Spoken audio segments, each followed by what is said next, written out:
வாழ்க்கை, இலக்கியம், பெண்ணியம். எழுத்தாளர் கீதா இளங்கோவன் அவர்களுடன் நேர்முகம்.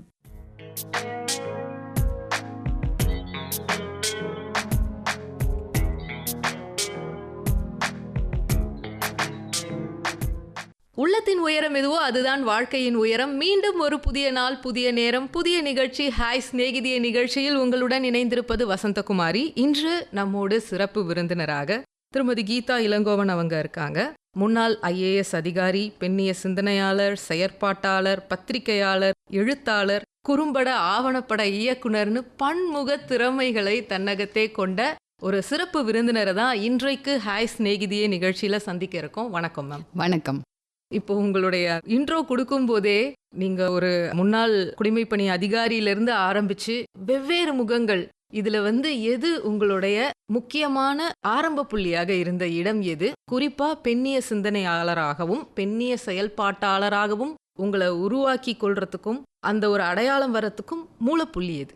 அடிப்படையில் பார்த்தீங்க அப்படின்னா, நான் ஒரு பத்திரிகையாளர், செய்தியாளர்னு சொல்லலாம். ஏன்னா அரசு பணியில் இருக்கிறப்ப அரசு செய்திகளை நம்ம கொடுப்போம். ஸோ அந்த கட்டுரைகள் எழுதுவது, அந்த மாதிரி பணிகள்லாம் பத்திரிகை தகவல் அலுவலகத்தில் நான் வேலை பார்த்துருக்கேன். அதுதான் என்னோட ஆரம்ப புள்ளின்னு சொல்லலாம். அதுக்கு முன்னாடி எனக்கு பத்திரிகை பணி ரொம்ப பிடிக்கும். ஃப்ரீலான்சராக நிறைய கட்டுரைகள் எழுதியிருக்கேன், செஞ்சுருக்கேன். ஆனால் இந்த பத்திரிகை தகவல் அலுவலகத்தோட பணிங்கிறது தான் என்னை செதுக்குச்சு. கல அனுபவங்கள் நிறையா கொடுத்துச்சு. பத்திரிகையாளர்களை இப்போ மத்திய அரசு நிகழ்ச்சிகளுக்கு அழைத்துட்டு போகிறது, அப்புறம் அங்கே கவரேஜுக்கு ஏற்பாடு பண்ணுறது, இந்த மாதிரி நிறைய விஷயங்கள் ஒரு சுதந்திரத்தோடு என்னால் அதில் செய்ய முடிஞ்சது. நல்லா ஒரு பரிணமிக்க முடிஞ்சதுன்னு வச்சுக்கோங்களேன். இங்கே தான் நான் பெண்ணிய சிந்தனைகள், அடிப்படையில் எனக்கு பெண்ணிய சிந்தனைகள் இருந்தாலும் அது கூர்மை தீட்டப்பட்டது இந்த பத்திரிகை தகவல் பணி செய்கிறப்போ எனக்கு கிடைச்ச அனுபவங்களில். அப்போ மதுரையில் நான் ஒரு இண்டிபெண்ட் ஆஃபீஸராக ஒர்க் பண்ணிகிட்ருக்கிறப்போ என்ன அப்படின்னா, அங்கேருந்து நம்ம ராமேஸ்வரம் இல்லை ராமநாதபுரம் அப்படியெல்லாம் செய்தியாளர்களை கூட்டிகிட்டு போவோம். இப்போ மத்திய அரசு திட்டங்கள் துவக்கி வைக்கிறதுக்காக அமைச்சர்கள், மத்திய அமைச்சர்கள்லாம் வர்றப்போ இவங்களை நம்ம அழைச்சிட்டு போகிறது என்னோட பணியாக இருந்தது. அப்படி போகிறப்போ நான் நிறையா பார்த்துருக்கேன். என்ன அப்படின்னா, பெண் சார்ந்த விஷயங்களில் ஒரு போதாமை இருந்துக்கிட்டே இருக்கும். அடிப்படை வசதி பார்த்திங்கன்னா கழிவறை வசதி. போயிட்டு எங்கேயாவது நிறுத்துவாங்க. அப்போ டாய்லெட் இருக்குது, ரெஸ்ட் ரூம் போயிட்டு வாங்க, டீ சாப்பிட்டு போகலான்னு சொல்லுவாங்க. விமன் டாய்லெட்னு தனியாக இருக்காது, மென் அண்ட் விமன் தான் யூஸ் பண்ணோம், பிரச்சனை இல்லை. ஆனால் யூரினல் மாத்திரம் இருந்ததுன்னா பெண்கள் எப்படி யூஸ் பண்ண முடியும்? இன்னொன்று சுத்தமாக இருக்காது, தண்ணி வசதி இருக்காது. இப்படியெல்லாம் இருக்கிறப்போ குறிப்பாக நம்ம மாதவிடாய் நேரத்தில் நாப்கின் டிஸ்போஸ் பண்ணுறதுங்கிறது ஒரு பெரிய பிரச்சனையாக இருந்தது. ஒரு 2-3 பெண் பத்திரிகையாளர்கள் தான் மதுரையில் அப்போ நாங்கள் வேலை பார்த்தோம். நான், பத்மினி சிவராஜா இருந்தாங்க, ஜெயலக்ஷ்மி, மெய்யம்மை, அப்படி. அப்போ எங்கள் எல்லாருக்குமே அது ரொம்ப சிரமத்தை கொடுத்துச்சு. ஸோ இது சார்ந்து ஏன் அடிப்படை வசதிகளை நம்ம உருவாக்க தவறுறோம் எப்படின்னு சொல்லிட்டு அது சார்ந்த ஒரு விவாதம், கலந்துரையாடல், இது எல்லாமே எங்களுக்குள்ளே நடந்துக்கிட்டே இருக்கும். மதுரையில் இன்னொரு முக்கியமான விஷயம் நான் பண்ணது அப்படின்னா, கூடு பெண்கள் வாசிப்பரங்கம். நானும் என்னோட தோழியர் சாலை செல்வம், மூத்த தோழியர் ரீட்டாமா 3 பேரும் சேர்ந்து கூடு பெண்கள் வாசிப்பரங்கம்னு ஒன்று ஆரம்பித்தோம். நாங்கள் எதிர்கொள்கிற பிரச்சனைகளை எல்லாம் அங்கே விவாதிக்கிறதுக்கும் மாதம் ஒரு முறை ஒரு பொது இடத்துல, காந்தி மியூசியம் மாதிரியான இடத்துல பெண்களாக சந்தித்து ஒரு 2 நூல்களை திறனாய்வு பண்ணுவோம். அது இல்லாமல் பெண்கள் எதிர்கொள்ளும் பிரச்சனைகள், சவால்கள், இது எல்லாத்தையுமே நாங்கள் கலந்துரையாடல் செய்வோம். அதுதான் எனக்கு ஆரம்ப புள்ளியாக நான் பார்க்குறேன். அதுக்கு முன்னாடி நிறைய நான் மீடியா சார்ந்த பணிகள் பண்ணியிருந்தாலும் ஒரு கூர்மைப்பட்டு எந்த இதில் நம்ம பயணிக்கணும், எந்த துறையில் நம்ம வேலை செய்யணும், எப்படி நம்மளோட எதிர்காலம் துறை அப்படியெல்லாம் இருக்கணும் அப்படிங்கிற ஒரு முழுக்க ஒரு திட்டம் எனக்கு கொடுத்ததுங்கிறது இந்த அனுபவங்கள். அனுபவம் தான் என்றைக்குமே ஒரு சிறந்த ஆசான். நம்மளை பட்டை தீட்டுற ஒரு வைரமாக மாற்றுறதும் நம்ம அனுபவங்கள் தான். இந்த அனுபவங்கள் கிடைக்கிறதுக்கு காரணமாக இருந்த இந்த பணி, இதுக்கு எப்படி சேர்ந்தீங்க? உங்களுடைய தொடக்க காலத்தை பற்றி சொல்லுங்கள். உங்களுடைய பள்ளி, கல்லூரி நாட்கள், எங்கிருந்து இந்த ஆளுமை திறன் ஏன்னா ஒரு ஆணோ ஒரு பெண்ணோ நம்ம ஆளுமையாக இருக்கிறோன்னா நம்மளுடைய அடித்தளம் நம்முடைய குழந்தை பருவத்திலையும் பதின் பருவத்தில் குறிப்பாக நம்ம யார்கிட்ட பேசுகிறோம், என்ன பார்க்குறோம், எதை அப்சர்வ் பண்ணுறோம், எல்லாம் தான். உங்களுடைய அனுபவங்கள் எப்படி வந்தீங்க அதை பற்றி? என்னோட சொந்த ஊர் திருப்பூர். அங்கே ஒரு அரசு பள்ளியில் தான் படித்தேன். நான் ஒரு முதல் தலைமுறை பட்டதாரி. அம்மா அப்பா பட்டதாரி இல்லை, இப்போ 10th மாத்திரம் தான் படித்தாங்க. அப்பா ஒரு இளநிலை எழுத்தராக முனிசிபல் ஆஃபீஸில் வேலை செஞ்சார். அம்மா சத்துணவு பணியாளராக இருந்தாங்க. ஸோ இந்த மாதிரியான ஒரு கீழ் நடுத்தர வர்க்க குடும்பம். நானும் தம்பியும் தான். இப்போ அரசு பள்ளியில் தான் படித்தேன். அப்போது நல்ல ஒரு கல்வித்தரம் இருந்தது, இப்பவும் இருக்குது, அதில் சந்தேகமே இல்லை. அரசு பள்ளிங்கிறது அவ்வளோ அனுபவங்களை நமக்கு கொடுக்குது, அவ்வளோ ஒரு பொறுப்புணர்வை கொடுக்குது. அப்போ அங்கே நல்லா வந்து படித்தேன். ஸ்கூல் பீப்புள் லீடர்னு சொல்லிட்டு ஒரு பள்ளியோட மாணவ தலைவி அந்த மாதிரி பொறுப்புகள் கொடுத்தாங்க. இப்போ நிறைய விஷயங்கள் வந்து என்னோட ஆளுமையை வந்து செறிவூட்டக்கூடிய விஷயங்கள் எல்லாமே அங்கே வந்து எனக்கு கிடைச்சிது. தலைமை ஆசிரியர் மற்ற ஆசிரியர்கள் எல்லாமே நல்லா ஒரு ஊக்கம் கொடுத்தாங்க. அந்த சமயத்தில் தான் +1 +2 படிக்கிறப்பன்னு நினைக்கிறேன், மாணவ பத்திரிகையாளர் திட்டம் வந்து ஒரு பெரிய ஒரு வெளியே திறந்து விட்டது. அதில் வந்து நிறைய இளம் கல்லூரி மாணவர்கள் வந்து கட்டுரை எழுதுவாங்க. வாரம் ஒரு முறை வருங்களா, அது ஒரு பெரிய அதிர்வை ஏற்படுத்துச்சு. எனக்கு வந்து பெரிய இன்ஸ்பிரேஷனாக இருந்தது. என்னன்னா, ஒரு கட்டுரை வந்துருச்சுன்னா உடனே அங்கே ஒரு பெரிய கலவரம் மாதிரி நடக்கும் அந்த துறையில். பெரிய பிரச்சனைப்பா, அதை மாற்றணும் அப்படின்னு சொல்லி ஒரு மாற்றம் நடக்கும், மக்களுக்கு ஒரு நல்லது நடக்கும். இதெல்லாம் பார்க்குறப்போ ஆஹா, பத்திரிக்கை ஒரு எழுத்தை வச்சு இவ்வளோ தூரம் ஒரு டிரான்ஸ்ஃபர்மேஷன் கொண்டு வர முடியுமான்னு எனக்கு ஒரு பிரமிப்பு இருந்தது. அப்போ தான் நான் வந்து முடிவெடுத்தேன், நான் பத்திரிக்கையாளர் ஆகணும், செய்தியாளர் ஆகணும் அப்படின்னு. அப்போல்லாம் மாஸ் கம்யூனிகேஷன் படிப்புலாம் இல்லை. அதனால் என்ன பண்ணேன்னா, கோயம்புத்தூரில் PSG College of Arts and சயின்ஸில் பிஎஸ்சி நியூட்ரிஷன் சேர்ந்தேன். அதில் எம்ஏ ஜேர்னலிசம் தான் இருக்குது, பிஎஸ்சியில் பிஏல ஜேர்னலிசம் கிடையாது. அதனால் ஏதோ ஒரு லைஃப் சயின்ஸ் படிச்சுட்டு அதுக்கப்புறம் போகலாம். படிச்சுட்டு இருக்கிறப்பே மாணவ பத்திரிகையாளர் திட்டத்துக்கு அப்ளை பண்ணேன். ஆனால் செலக்ட் ஆகலை. பட் அந்த செலெக்ஷன் ப்ராசஸே எனக்கு நிறைய புரிதலை கொடுத்துச்சு. ஓகே, நம்ம ஃப்ரீலான்ஸராக நிறைய கட்டுரைகள் எழுதலாம், செய்யலாம் அப்படின்னு. என் இணையரை சந்தித்ததும் அந்த மாதிரி ஒரு இடத்துல தான், கல்லூரியில் தான். ஸோ அவங்க வந்து மாணவ பத்திரிகையாளராக இருந்தார், இளங்கோவன் தோழர். அப்போ அவர் கூட சேர்ந்து அந்த கட்டுரை எழுத போக அந்த அனுபவங்கள் எல்லாமே வந்து பட்டை தீட்டுச்சு என்ன. ஸோ அங்கேருந்து தான் என்னோட அந்த பத்திரிகை துறையின் மீதான ஆர்வம், ஒரு செய்தியாளர் மீதான ஆர்வம். ஏன்னா உங்களுக்கு வந்து 2 விதமாக பார்க்கலாம் எழுத்துங்கிறது, புனைவல்லாதது, புனைவு எழுத்து. அப்போ இலக்கியம் வந்து எனக்கு பெருசாக ஈர்க்கலை. அது படிப்பேன், செய்வேன், அதெல்லாம் இருந்தாலுமே ஒரு கட்டுரை எழுதுகிறப்போ சமுதாயத்தில் அது உண்டாக்குற தாக்கம், அதனால் ஏற்படுற மாற்றங்கள், இதெல்லாம் என்னால் கண்கூடாக பார்க்க முடிஞ்சுது. அப்போ அதில் தான் எனக்கு நிறைய ஆர்வம் இருந்தது. அது களப்பணி நிறையா செய்யணும், அதுக்கப்புறம் தான் நம்ம பண்ண முடியும். இது எல்லாமே என்னை ரொம்ப ஈர்த்துச்சுன்னு வச்சுக்கோங்களேன். ஸோ அதுதான் எனக்கு வந்து ஒரு பத்திரிகை துறைக்கு வருவதற்கான ஒரு நிறைய முன்னோட்டமாக இருந்தது இந்த வேலைகள் எல்லாமே. இப்போ பிஎஸ்சி முடிச்சுட்டு MA journalism and mass communication Madurai Kamaraj யூனிவர்சிட்டியில் கரஸ்பாண்டன்ஸில் படித்தேன். இப்போ பிஎஸ்சி முடித்தோடனே நான் ஒர்க் பண்ண ஆரம்பிச்சிட்டேன். கலைக்கதிர்ன்ற ஒரு தனியார் ப்ரெஸ்ஸில் வேலை செஞ்சுட்டு கரஸில் இது படித்தேன். இதை முடித்த உடனேயே 2 வருஷம் அப்போ கட்டுரைகளாக எழுதிட்டு இருந்தேன். முடித்த உடனே கட்டுரை எழுதின அனுபவமும் இருக்குது. என் கையில் MA journalism and mass communication degree இருக்குது. அப்போது கொச்சியில் வந்துட்டு ஸ்பைசஸ் போர்டு, வாசனை பொருள் வாரியத்தில் ஒரு கால்ஃபர் பண்ணியிருந்தாங்க. ஸ்பைஸ் இண்டியான்னு சொல்லி ஒரு தமிழ் மேகசினுக்கு எடிட்டர் போஸ்ட்டு காலியாக இருக்குன்ட்டு அதுக்கு அப்ளை பண்ணேன். போய் ரிட்டன் டெஸ்ட் எழுதினேன், இன்டர்வியூ அட்டன் பண்ணி அதில் ஜாயின் பண்ணேன். ஒரு 4.5 வருஷம் அங்கே பணிபுரிஞ்சேன். அப்போ தான் இந்தியன் இன்ஃபர்மேஷன் சர்வீஸ்க்கு கால்ஃபர் பண்ணாங்க, அதுக்கும் அப்ளை பண்ணேன். அப்போ வந்து யூபிஎஸ்சி செலக்ட் பண்ணாங்க. அப்போ டெல்லியில் போய் அந்த இன்டர்வியூ அட்டன் பண்ணேன். ஆல் இண்டியா லெவலில் 2nd ரேங்க் கிடச்சிது. ஸோ ரொம்ப சந்தோஷமாக இந்த பணியில் சேர்ந்து தமிழ்நாட்டுக்கு வந்துட்டேன். அங்கே இந்த தகவல் பணி இதில் வந்து இந்த ஐஏஎஸ் இந்த பதவியில் உங்களுடைய அனுபவங்கள், நீங்கள் கற்றது பெற்றது, அதை பற்றி சொல்லுங்கள். நிறைய அனுபவங்கள். கிட்டத்தட்ட இந்த பணி வந்து எனக்கு 20 ஆண்டுகளுக்கு மேலாக அந்த பணியில் இருந்திருக்கேன். அப்போ ஒரு அரசு அலுவலராக நம்ம என்ன விதமான மாற்றத்தை ஏற்படுத்த முடியும்? பொதுவாக சொல்லுவாங்க, கவர்மெண்ட் ஆஃபீஸ்லாம் வேலை செஞ்ச ஒன்றும் நம்ம சாதிக்க முடியாதுங்க அப்படிம்பாங்க. அப்படியெல்லாம் கிடையாது. நம்ம அரசு அலுவலரில் எந்த பொசிஷனில் இருந்தாலும் நம்மளால் ஒரு மாற்றத்தை ஏற்படுத்த முடியும் அப்படிங்கிற ஒரு தன்னம்பிக்கை எனக்கு அது கொடுத்துச்சு.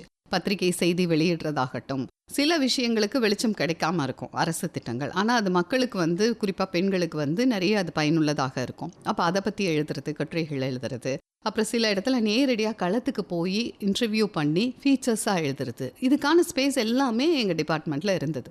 அங்கே போய் எழுதுறது, அப்புறம் பத்திரிகையாளர்களோட தொடர்ச்சியாக உரையாடுறது. சில விஷயங்கள் நம்மளால் செய்ய முடியாது, ஆனால் அவங்கக்கிட்ட சொல்லலாம். ஏன்னா ஒரு அரசு அலுவலராக நான் இதை செய்ய முடியாதுங்க, ஆனால் இது ஒரு முக்கியமான விஷயம், உங்களால் பண்ண முடியும், நீங்கள் செய்யுங்கிறப்போ அவங்க எழுதுவாங்க. ஸோ அவங்களுக்கு இடையில் ஒரு நல்ல ரேப்போ டெவலப் பண்ணுறது. அதுக்கப்புறம் நம்ம டெல்லியிலேருந்து வர்ற செய்திகளை தமிழில் டிரான்ஸ்லேட் பண்ணி பண்ணுறது, எலெக்ஷன் சமயத்தில் கவரேஜ் கொடுக்கறது, எலெக்ஷன் ரிசல்ட்ஸ் பார்க்குறது, இது மாதிரி நிறைய விஷயங்கள். பட்ஜெட்லாம் பார்த்திங்கன்னா ரொம்ப பரபரப்பாக இருக்கும் அந்த காலகட்டத்தில். இன்டர்நெட் இந்த அளவுக்கு வந்து பாப்புலராக இல்லாத ஒரு காலகட்டத்தில் அப்போ நமக்கு வந்து இந்த டெலிபிரிண்டரில் தான் நியூஸ் வந்துக்கிட்டே இருக்கும். அதை எடுத்து டிரான்ஸ்லேட் பண்ணி அங்கே நிறைய பத்திரிகையாளர்கள் பிஏபிக்கே வந்துடுவாங்க. அப்போ வேலை பார்க்குறது. ஸோ இது எல்லாமே டைம்லியாகவும் பண்ணணும், எந்த தவறும் இல்லாமல் பண்ணணும், குவாலிட்டியாகவும் பண்ணணும். ஸோ இது எனக்கு மொழிபெயர்ப்புலேயும் ஒரு நல்ல ஒரு திறனை வளர்த்துது. வெறுமனே நாம் எழுதுறது மாத்திரம் இல்லாமல் ஒன்று வருது அப்படின்னா அது எப்படி வந்து சுவாரஸ்யமான ஒரு செய்தியாக கொடுக்குது. அரசு செய்தினாவே அது ரொம்ப வந்து சாபராக அது எந்த ஒரு இது இல்லாமல் இருக்கும். Subtle ஆ. ஆமாம், ஒரு வந்து உயிரே இல்லாமல் இருக்கும் அப்படிங்கிற மாதிரி பொதுவாக சொல்லுவாங்க. அப்படி இல்லாமல் நாங்கள் பிஐபி மூலமாக கொடுக்குற செய்திகள்னால் அப்படியே எடுத்து அதோட தலைப்புகளோடையே யூஸ் பண்ணுற மாதிரி பண்ணோம் நாங்கள். அது ஒரு நல்ல மாற்றம்னு சொல்லுவேன். ஸோ இது எல்லாமே வந்து நிறைய அனுபவங்களை கொடுத்துச்சு. மினிஸ்டரோட பயணிக்கிறது, அவங்களோட இதெல்லாம் வந்து கவர் பண்ணுறது, செய்கிறது. அப்போது ஒரு இடத்துல பார்த்தீங்கன்னா ராமேஸ்வரம்னு நினைக்கிறேன், அங்கே வந்து யூனியன் மினிஸ்டர் வந்திருக்காங்க. பெரிய பிரிட்ஜு, அதில் அவங்க இனாக்ரேட் பண்ணுறாங்க. கீழே எல்லா மக்கள் குழுமி இருக்காங்க. அப்புறம் மேலே நாங்கள் பத்திரிக்கையாளர்கள் எல்லாம் நிறுத்திட்டுருக்கோம். அப்போது ஒரு நேரத்தில் ஒரு கணத்தில் நான் அப்படியே சுற்றி பார்க்குறேன், எல்லாரும் ஆண்களாக இருக்காங்க, நான் மாத்திரம்தான் ஒரு பெண்ணாக இருக்கேன். அப்போ வந்து எனக்கு ஒரு பெருமிதம் கிடைச்சது பாருங்கள். அரசு பணி தான் எனக்கு இந்த நம்பிக்கை கொடுத்துருக்கு, இந்த துணிவை கொடுத்துருக்கு அப்படின்னு. அப்போ என்னால் வந்து அதை வந்து வார்த்தைகளால் இப்போ சொல்கிறப்ப கூட எனக்கு ரொம்ப ஒரு சிலிர்க்குது. அப்போ எல்லா ஆண்களுக்கு நடுவில் நான் ஒற்றை ஆளாக நின்று அதை கமாண்ட் பண்ணி நான் மேனேஜ் பண்ணிகிட்டு இருக்கிறேன் அப்படிங்கிறது எனக்கு பெரிய சந்தோஷத்தை கொடுத்தது. ஸோ ஒரு ஆளுமை வளர்ச்சிக்கு, ஒரு தன்னம்பிக்கைக்கு, ஒரு துணிவுக்கு எல்லாத்துக்குமே அடித்தளம் இட்டது என்னோட பிஐபி பணி தான். ஒரு கேட்டலிஸ்ட்டுக்கான தன்மை இயல்பாகவே உங்ககிட்ட இருந்திருக்கு. அது உங்களுடைய பள்ளி நாட்களில் வளர்ந்தாலும் அதற்கான வாய்ப்புகள், அதை வளர்த்து கொள்றதுக்கான நிறைய சந்தர்ப்பங்களை உங்களுக்கு இந்த பிஐபி வழங்கியிருக்குன்னு சொன்னீங்க. இவ்வளவு நேசித்து செஞ்ச இந்த பணியை ஒரு கீழ் நடுத்தர வர்க்கத்திலேருந்து வந்த குடும்பம் சொன்னீங்க. அவ்வளவு சீக்கிரம் ஒரு குடிமை பணியிலிருந்து வெளியில் வர்றது அப்படிங்கிற முடிவை நீங்கள் எப்படி அந்த புள்ளிக்கு நகர்ந்தீங்க? உங்கள் குடும்பத்தை எப்படி நகர்த்துனீங்க? அதை பற்றி சொல்லுங்கள். ஓகேங்க. இப்போ என்னுடைய இணையர் வந்து தோழர் இளங்கோவன், அவங்க வந்து அரசு பணியில் இருக்காங்க, ரயில்வே அதிகாரியாக இருக்காங்க. 2 பேருமே அடிப்படையில் ஒரு பத்திரிகை துறையில் இருக்கிற ஆர்வம்னால நாங்கள் வாழ்க்கையில் இணைஞ்சோன்னு வச்சுக்கோங்களேன். 2 பேரும் நேசித்து வாழ்க்கையில் இணைஞ்சவங்க. அப்போது அவர் வந்து சிவில் சர்வீசஸ் எக்ஸாமுக்கு அட்டெம்ப்ட் பண்ணிட்டு இருந்தார். பத்திரிகை துறை பண்ணி, அதுக்கப்புறம் வந்து லெக்சராக ஒர்க் பண்ணி, அதுக்கப்புறம் சிவில் சர்வீஸ் எக்ஸாம் அதில் பாஸ் பண்ணி தான் இந்தியன் ரயில்வே அக்கௌண்ட் சர்வீஸ் வாங்கினார், வேலை பார்த்துட்டு இருந்தார். ஸோ நாங்கள் 2 பேர் தான். We choose not to have children. எங்களுக்கு குழந்தைங்க வேண்டாம் அப்படின்னு நாங்களே முடிவெடுத்துட்டோம். ஏன்னா அதுக்கு பெரிய காரணம் ஒன்றும் இல்லை, இதுவும் ஒரு வாழ்க்கை முறை தான். வாழ்க்கையை வந்து நமக்கு விருப்பமான அனுபவிக்கலாம் அப்படின்னு, அதுக்காக குழந்தைகளை வெறுக்கிறோங்கிறது இல்லை. சாய்ஸ். ஆமாம், இது நம்மளோட சாய்ஸ், அப்படி தான். அப்போ கமிட்மெண்ட்ஸ் எதுவும் கிடையாது எங்களுக்கு. அதுக்காக தான் நான் இதை சொல்ல வரேன். பத்திரிகை பணி அப்படின்னாலும் ஒரு 2005 விஷுவல் மீடியா நிறைய வர ஆரம்பிச்சிருச்சு. அப்போது நிறைய குறும்படங்கள் அப்படியெல்லாம் அது வந்து ரொம்ப ரேராக எடுத்தாங்க. அப்போ எனக்கு ஒரு ஆசை, சரி நம்ம ஏன் விஷுவல் மீடியாவில் எக்ஸ்ப்ளோர் பண்ணக்கூடாது அப்படின்னு, எழுத்து மாத்திரம் இல்லாமல் விஷுவல் மீடியாவும் நம்ம பண்ணலான்ட்டு ஒரு ஷார்ட் ஃபிலிம் பண்ணேன், லிட்டில் ஸ்பேஸ்ன்னு சொல்லிட்டு. அது வந்து ரொம்ப ஒரு 5 நிமிட படம். இது இன்டர்நேஷ்னல் சில்ட்ரன் ஃபிலிம் ஃபெஸ்டிவலில் தமிழ்நாட்டிலேருந்து செலக்ட் ஆகி அங்கே திரையிடப்பட்ட ஒரே படம் ஹைதராபாத்தில் நடந்தது, golden elephant film festival. So அந்த படம் அதுக்கு நிறைய அங்கீகாரம், நிறைய இடத்துல திரையிடப்பட்டுச்சு. ஸ்கார்ஃப் ஃபிலிம் ஃபெஸ்டிவலில் அவார்ட் வாங்குச்சு. ஸோ இந்த மாதிரியான நிறைய அங்கீகாரம் அதுக்கு கிடச்சிது. அது ஒரு கான்ஃபிடென்ஸ் கொடுத்துச்சு, சரி நம்ம வந்து விஷுவல் மீடியாலையும் பண்ணலான்ட்டு. 2012 பார்த்தீங்கன்னா ஆவணப்படம் ஒன்று பண்ணுறேன். நான் ஏற்கனவே கழிவறை வசதியெல்லாம் சொன்னேன்ல, மாதவிடாயின்னு சொல்லி ஒரு ஆவணப்படம். இது மென்சஸ் வெர்சஸ் சொசைட்டி. மாதவிடாய்ங்கிற விஷயத்தை சமுதாயம் எப்படி பார்க்குது, பெண்களுக்கு இருக்கிற சவால்களை அவங்க எப்படி வெளிப்படுத்துகிறாங்க இல்லை வெளிப்படுத்தலை, அதனால் இந்த பொது வழியில் என்னென்ன மாற்றங்கள் நமக்கு தேவைப்படுது, என்னென்ன வசதிகள் தேவைப்படுது, இது பற்றின ஒரு விவாதத்தை அந்த படம் உருவாக்குச்சுன்னு சொல்லலாம். Menses is not no more a dirty word அப்படின்லாம் சொல்லி மீடியா ரொம்ப சப்போர்ட் பண்ணாங்க, நல்லா இது பண்ணாங்க. ஸோ அந்த ஆவணப்படம் எடுத்தேன். அதுக்கப்புறம் பார்த்திங்கன்னா ஜாதிகள் இருக்கேடி பாப்பான்னு சொல்லிட்டு ஒரு குழந்தைங்க கிட்ட, அதாவது டீனேஜ் குழந்தைங்க கிட்ட ஜாதி பற்றின உரையாடல். இந்த பிறப்பின் அடிப்படையில் மக்களை பாகுபடுத்துவது அப்படிங்கிறது அரசியலமைப்பு சட்டத்துக்கு முரணானது, அது கூடாது. அப்படி இருக்கிற அந்த விஷயத்தை டீனேஜ் குழந்தைங்க எப்படி புரிஞ்சிட்ருக்காங்க அப்படிங்கிறது ஒரு சின்ன உரையாடல் படங்களாக ஒரு 3 படங்கள் பண்ணேன். ஸோ இந்த மாதிரி தொடர்ச்சியாக பண்ணிகிட்ருக்கிறப்போ கொரோனா வந்துச்சு. அஃப்கோர்ஸ் கோவிட் சமயத்தில் லாக்டவுனு இப்போ ஒர்க் பண்ணிகிட்ருக்கிறப்போ நம்ம வந்து முழுமையாக ஏன் திரைத்துறையில் நுழையக்கூடாது அப்படிங்கிற எண்ணம் எனக்கு அப்போ தான் வந்துச்சு. சரி, அப்போன்னா இந்த துறையில் இருந்துக்கிட்டு அதை செய்ய முடியாது, அப்போ இந்த துறையை விட்டுட்டு நம்ம வந்து போயிடுவோம் அப்படின்ட்டு. ஏன்னா சமுதாயத்தில் ஒரு பெரிய மாற்றத்தை கொண்டு வரக்கூடிய டூல் தான் சினிமா. நிறைய பேர் வந்து அப்படிலாம் அதை குப்பை அப்படின்றாங்க, அதெல்லாம் எனக்கு உடன்பாடு இல்லை. ஏன்னா நம்மளோட அந்த சிந்தனை போக்கையும் சரி, நம்மளோட ஒரு விஷயத்தை எப்படி பார்க்கணுங்கிறதையும் சரி, சினிமா வந்து நிறைய தாக்கத்தை நமக்குள்ளே ஏற்படுத்துது. ரொம்ப நுண்ணிய அளவில் நமக்கே தெரியாமல் நம்முடைய சிந்தனைகளில் இறங்குற சக்தி சினிமாக்கு இருக்கு. கண்டிப்பாக. அப்புறம் மூளைச்சலவை வந்து நிறைய அதை செய்து, அம்மானா இப்படி தான் இருக்கணும், ஒய்ஃப்னா இப்படி தான் இருக்கணும், ஒர்க்கிங் உமன்னா இப்படி தான் இருக்கணும் அப்படிங்கிற மாதிரியான நிறைய இது வருது. அப்படி இருக்கிற சினிமாவில் நம்ம போய் நமக்கான விஷயங்களை நம்ம சொல்லக்கூடாதா, ஏன் சொல்லக்கூடாது அப்படிங்கிற ஒரு கேள்வி எனக்கு வந்துச்சு. குவாலிட்டியாகவே பண்ணுவோம். Cinema is an entertainment industry. அப்போ நான் போகிறது குவாலிட்டியாக என்டர்டைனிங்காக நல்ல படங்களை கொடுக்குறக்கு தான். அப்போ அது வந்து பொழுதுபோக்காகவும் இருக்கும், அதே சமயம் உங்களுக்குள்ள ஒரு கேள்விகளே எழுப்பும் பெண்களோட நிலை பற்றி. ஸோ அந்த மாதிரி ஏன் பண்ணக்கூடாது அப்படின்னு ஒரு ஒரு கேள்வி வந்தப்போ தான் சரின்னு சொல்லிட்டு விஆர் கொடுத்து நான் வெளியில் வந்துட்டேன்.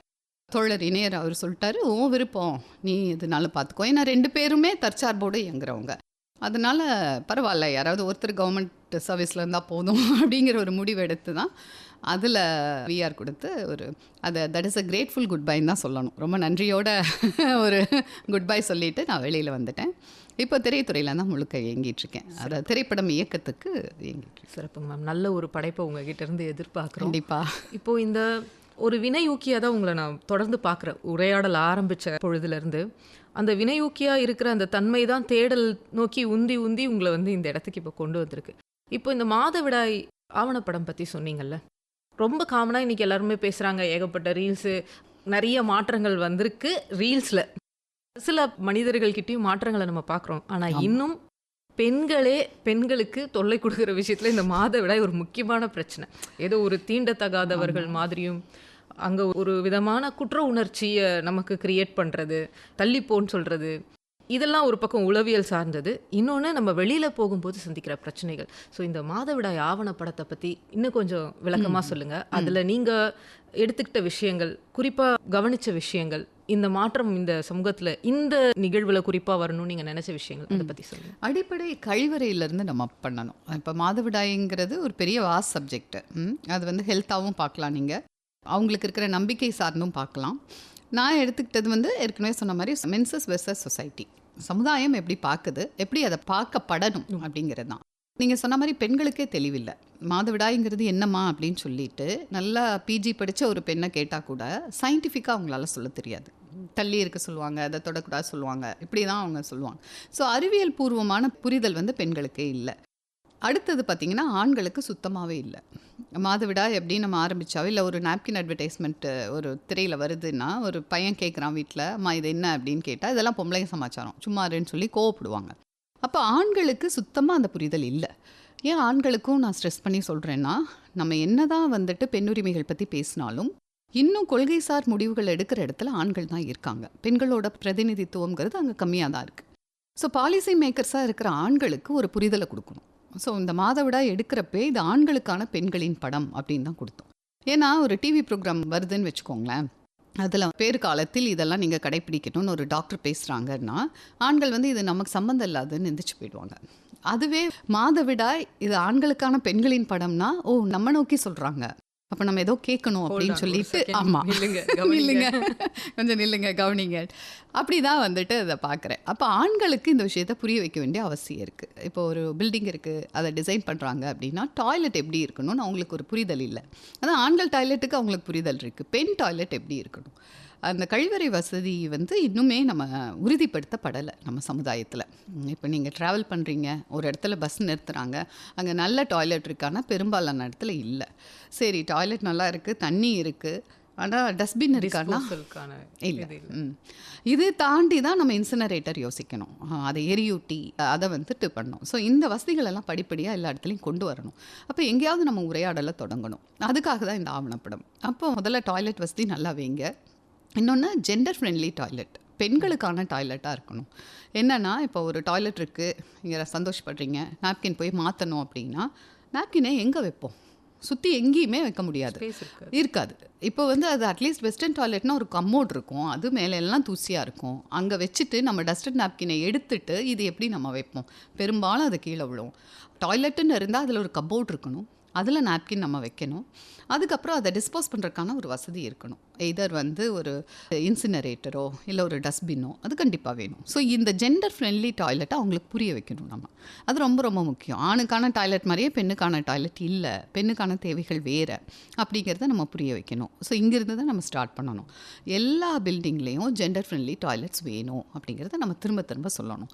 அதுக்கப்புறம் வந்து நாப்கின் அக்சஸ் எல்லாருக்கும். இப்போ நமக்கு ஓரளவு வசதி இருக்குது, நம்ம நாப்கின் வாங்குகிறோம். வசதி இல்லாத பெண்கள் என்ன செய்வாங்க? அவங்க எப்படி அதை வந்துட்டு சமாளிக்கிறாங்க? அப்போது கவர்மெண்ட் எப்படி இலவசமாக நாப்கின்ஸை ஸ்டூடெண்ட்ஸ்க்கு, கவர்மெண்ட் ஸ்கூல் ஸ்டூடெண்ட்ஸ்க்கு, வறுமை கோட்டுக்கு கீழே இருக்கவங்களுக்கு கொடுக்குதோ அது மாதிரி வறுமையில் இருக்கிற எல்லா பெண்களுக்கும் கொடுக்கணும். அப்புறம் மாதவிடாய் விடுப்பு, அஃப்கோர்ஸ் அந்த படத்தில் நான் அதை பற்றி பேசல, ஆனால் அதுக்கப்புறம் நிறைய டிஸ்கஷன் வந்துச்சு. சில பெண்களுக்கு வந்து நிறைய ரத்தப்போக்கு இருக்கும், கிராம்ப்ஸ்ன்னு சொல்கிற அந்த வயிற்று வலி இருக்கும். அப்போ ஒரு விடுப்பு அப்படிங்கிறது கட்டாயம் கொடுக்கணும். ஒரு மாதத்துக்கு ஒரு முறை அந்த விடுப்பு கொடுக்கணும். இன்னொன்று, அதை பற்றி கேள்வியே கேட்கக்கூடாது. எனக்கு மாதவிடா, எனக்கு விடுப்பு வேணும்னா கொடுத்துடணும். ஏன்னா அது ஒரு அடிப்படை தேவை. இப்போ எப்படி வந்து ப்ரெக்னெண்ட்டாக இருக்கிற ஒரு விமென்க்கு வந்து மெட்டர்னிட்டி லீவ் கொடுக்குறாங்களோ, குழந்தைய பார்க்குறவங்களுக்கு சைல்ட் கேர் லீவ் கொடுக்குறாங்களோ, அந்த மாதிரி இதை கொடுக்கணும். அப்போ அவங்களுக்கு இருக்கா இல்லையா இந்த கேள்வியெல்லாம் தேவையற்றது. ஏன்னா அந்த வலியோட அந்த ரத்தப்போக்கோடு தான் பெண்கள் வேலை பார்த்துக்கிட்டு இருக்காங்க, மேனேஜ் பண்ணிக்கிட்டு இருக்காங்க. அப்போ இப்போவாது நம்ம ஸ்டார்ட் பண்ணுவோமே, அந்த விஷயங்களையும் இதோட சேர்த்து பேச வேண்டியதாக இருக்குது. அப்போது அடிப்படையில் ஒரு பாலிசி மேக்கிங்லேயே ஒரு சேஞ்ச் வேணும். ஒரு பில்டிங் டிசைன் பண்ணுறப்பே டாய்லெட் எப்படி இருக்கணும் அப்படிங்கிறத நம்ம அரசு வந்து அதுக்கான ஒரு சட்டத்தை கொண்டு வரணும் அப்படிங்கிறது அந்த படத்தோட இலக்காக இருந்தது. இது இல்லாமல் மூட நம்பிக்கைகள் சார்ந்து ஒவ்வொருத்தரும் எந்த மாதிரியான மூட நம்பிக்கைகள் இருக்காங்க, அது எப்படியெல்லாம் விமன் ஹெல்த் அஃபெக்ட் பண்ணுது அப்படிங்கிறத டாக்டர்ஸு, அப்புறம் நிறைய பெண்கள் அவங்க எதிர்கொள்கிற ஒதுக்கல், வீட்டில் தள்ளி உட்கார வைக்கிறதுனால அவங்களுக்கு வர்ற மன உளைச்சல், இது எல்லாத்தையுமே பேசியிருக்கோம். இந்த தள்ளி உட்கார வைக்கிறது கூட உங்கள் கன்வீனியன்ஸ்க்கு தான், உங்களுடைய ஃபிசிக்கல் ஹெல்த்துக்காக ஓய்விடுங்கன்னு சொன்னால் கூட த வே எப்படி நம்மளை ட்ரீட் பண்ணுறாங்க, என்ன வார்த்தை பேசுகிறாங்க, அது நமக்குள்ளே என்ன இம்பேக்டை ஏற்படுத்துது, அது ஒரு ஆணால் அந்த பார்வையில் பார்க்க முடியுமான்னு எனக்கு தெரியல, முதல்ல பெண்ணால் பார்க்க முடியுமானே தெரியல. கரெக்டு, உண்மைதான் உண்மைதான். உளவியல் ரீதியாகவும் அதோடைய பேரே பார்த்தீங்கன்னா மாத விலக்குன்னு இருக்கும். நான் அதை யூஸ் பண்ணல. ஏன்னா விலக்குங்கன்னா மாதம் விலைக்கு வைக்கப்படுறது. ஏன் நீங்கள் விலைக்கு வைக்கணும்? சரி, ரெஸ்ட் கொடுக்குறீங்கல்ல, நான் எல்லா ரூமுக்கு வந்தால் உனக்கு என்ன பிரச்சனை? ஏன் என்னை தனியாக உட்கார வைக்கிறேன்? ரெஸ்ட்டுங்கிறது நான் தனியாக உட்கார வச்சாதான் உனக்கு ரெஸ்டா? அதுல இருந்து அந்த ஒரு குற்ற உணர்ச்சி, கில்ட் ட்ரிப்பை கிரியேட் பண்ணுறது ஆண்களும் செய்வாங்க, வீட்டில் பெண்களும் செய்வாங்க. யார் இல்லைன்னா போய் ஒரு பொருளை எடுக்கணும்னா எப்படி போய் எடுக்க முடியும்? இப்போ நம்ம வந்து நான் போனால் என்னன்னு கேட்டால் எவ்வளோ திமிரு பத்தியா அப்படிங்கிற ஒரு பதில் வருமே தவிர, நான் எதுக்காக அங்கே போகிறேன், எனக்கு அங்கே என்ன தேவை இருக்குது, எல்லாத்தையும் ஒருத்தவங்களை சார்ந்திருக்க முடியுமா? ரொம்ப சின்ன விஷயம் மாதிரி தெரிஞ்சாலுமே கூட இதோட இம்பேக்ட் எல்லாம் உளவியல் ரீதியாக. ஆமாம், நிச்சயமாக அதை ஒதுக்கி வைக்கிறதுனால உளவியல் ரீதியாகவும் நம்ம பாதிக்கப்படுறோம், உடல் ரீதியாகவும் பாதிக்கப்படுறோம். எல்லா இடத்துக்கும் எனக்கு போயிட்டு இருந்தால் நான் வசதியாக கம்ஃபர்ட்டாக ஒரு பெட்டில் நான் தூங்கலாம். இப்படி ஓரமாக ஒரு பாயை போட்டு அப்படியே கீழே லிட்ரலாக எனக்கு நடந்ததுங்க. எங்கள் பாட்டி வீடு, நான் கோயம்புத்தூரில் படிக்கிறப்போ காலேஜில் பாட்டி வீட்டிலேருந்து தான் காலேஜுக்கு போயிட்டு வந்தேன். எங்கள் வீடு வந்து திருப்பூர், நான் சொன்னேன் இல்லையா. அப்போ வந்து பாட்டி வீடு ரொம்ப சின்னது. அதில் அது வரைக்கும் பாட்டி ஒன்றும் கண்டுக்கலை. மாதவிடாய் நேரத்துல எல்லாம் எங்கள் அம்மாவோட அம்மா அப்படியே விடுவாங்க, அதெல்லாம் ஒன்றும் ப்ராப்ளம் இல்லை. பட்டு யாரோ ஒரு ஜோசியக்காரர் ஏதோ சொல்லிட்டாரு, வீட்டுக்குள்ளே வந்து ஏதோ ஒரு பாம்போ தேலோ வந்துருச்சுங்க. இந்த மாதிரி அதான் வயசு பொண்ணுங்க இருக்கிற இடத்துல சுத்தபத்தமாக இருக்கணும், அப்போ தான் இதெல்லாம் வராது அப்படின்னு சொல்லி அந்த இத்தினூண்ட இடத்துல ஒரு ஓரத்தில் ஒரு பாயை போட்டு அங்கே ஒரு தட்டை வச்சு ஒரு டம்ளரு எல்லாம் தனியாக, தலகாணி போர்வை எல்லாம், என் புக்கு எல்லாமே அங்கே தான் இருக்கும். இப்போ யாராவது கெஸ்ட் வராங்கன்னு வச்சுக்கோங்களேன், அவங்களுக்கு இங்கே சேர் போட்டு உட்கார வச்சாங்கன்னா நம்ம அப்படியே ஏதோ தண்டனைக்குள்ளாக்கப்பட்ட மாதிரி உட்கார்ந்துட்டு இருப்போம். ஏன் இந்த பொண்ணு இப்படி உட்கார்ந்துருக்குன்னு கேட்டால் ஐயோ எனக்கெல்லாம் வந்து அப்படி ஒரு மாதிரி இருக்கும். என்னடா இப்படி நம்ம டிக்னிட்டியே வந்து பாதிக்கப்படுதில்ல அந்த இடத்துல. நம்ம நல்லா படிக்கிறோம், நம்ம எப்படி ஆளுமையோடு இருக்கோம், ஆனால் நம்மளை இப்படி உட்கார வச்சுருக்காங்களே அப்படின்ட்டு. ஸோ அதில் நீங்கள் சொல்கிறது ரொம்ப உண்மை, உளவியல் ரீதியாக ரொம்ப பாதிக்குது நமக்கு அது. ஓகே, ஸோ இந்த குறும்படம், ஆவணப்படம் இதை தவிர்த்து உங்களுடைய எழுத்து நோக்கி இப்போ நகரலாம். உங்களுடைய முதல் எழுத்து அனுபவம், நீங்கள் நிறைய ஒரு ஃப்ரீலான்சராக தனித்து செயல்படக்கூடிய பத்திரிகையாளராக நிறைய கட்டுரைகள் எழுதியிருந்தாலும் ஒரு புத்தகமாக முதல்ல வந்தது பஞ்சாயத்து தலைவிகளை பற்றி நீங்கள் எழுதின அந்த புத்தகம், அதை பற்றி சொல்லுங்கள். அது கட்டுரையாக வந்தது, ஹங்கர் ப்ராஜெக்ட் அப்படின்னு சொல்லிட்டு அவங்க தான் அதை வந்து இந்த மாதிரி கட்டுரைகள்லாம் சேர்த்து ஒரு நூலாக வெளியிட்டாங்க. அது பார்த்திங்கன்னா 2005 தான். உள்ளாட்சி அமைப்புகளில் 33% இடஒதுக்கீடு வருது பெண்களுக்கு. அப்போது பெண்கள் நிறையா வந்து பஞ்சாயத்து தலைவிகளாக ஓவர் நைட்டில் உருவாகிறாங்க. தமிழ்நாட்டில் கிட்டத்தட்ட 12,000க்கும் மேற்பட்ட பஞ்சாயத்து இருக்குது. இப்போ 4,000 பஞ்சாயத்து தலைவிகள் கிட்டத்தட்ட உருவாகிறாங்க தமிழ்நாட்டில். அப்போ இவங்களுக்கான ஒரு பயிற்சியை வந்து காந்தி கிராமில் நடத்துனாங்க. ஏன்னா உளவியல் ரீதியாகவும் அவங்க நிறைய பாதிக்கப்படுறாங்க. கிராமத்துல எல்லாம் வந்து வீட்டிலையே ஒரு பெண்ணை தலைவியாக ஏற்றுக்க மாட்டாங்க இல்லையா. அப்புறம் ஒரு ஆணாதிக்க சமூகத்தில் தானே இருக்கும், ஆண் என்ன சொல்கிறாரோ அதை தான் பெண் கேட்குற மாதிரியான இருக்குது. அப்படி இருக்கிற ஒரு பெண்ணை நீ கிராமத்துக்கே தலைவின்னு சொன்னால் முதல்ல அந்த குடும்பமே எதிர்க்கும், நீ வீட்டில் வேலை பார்த்துட்டு சும்மா இரு அப்படின்ட்டு.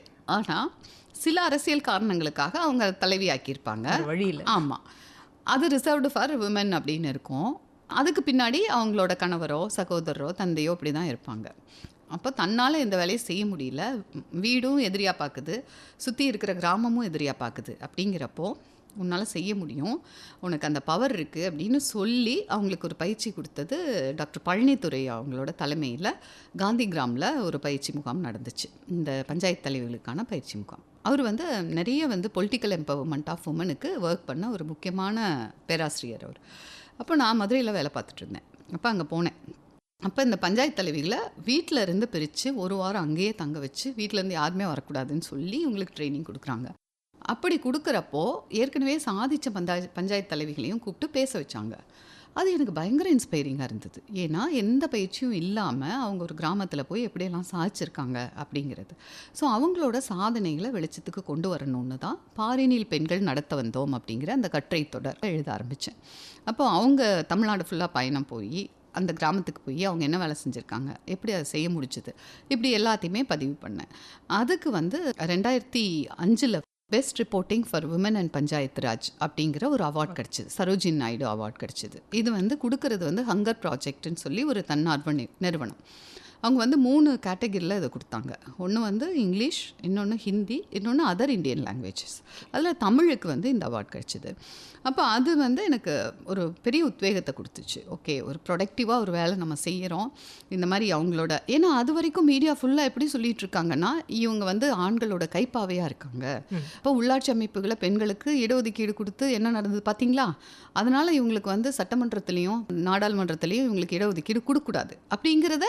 ஏன்னா இது ஆணாதிக்க சமூகம் தானே, பெண்ணுக்கு வந்து ஒரு பொலிட்டிக்கல் எம்பவர்மெண்ட் கொடுக்கறத எப்பவும் எதிர்த்துட்டு தானே இருக்கும். இப்போ மீடியா அப்படியே தான் பேசிக்கிட்டு இருந்தது. அதை தாண்டி இங்கே பாருங்கள், சரி நீங்கள் சொல்கிறதுல பாதி உண்மை இருக்கலாம், ஆனால் பாதி தலைவிகள் இப்படி எக்ஸ்ட்ராடினரியாக இருக்காங்க, அவங்கள பற்றி தான் நான் எழுதியிருக்கேன் அப்படின்னு நம்ம சொல்கிறது ஒரு உருப்படியான ஒரு பணியை செஞ்ச உத்வேகத்தை கொடுத்துச்சு.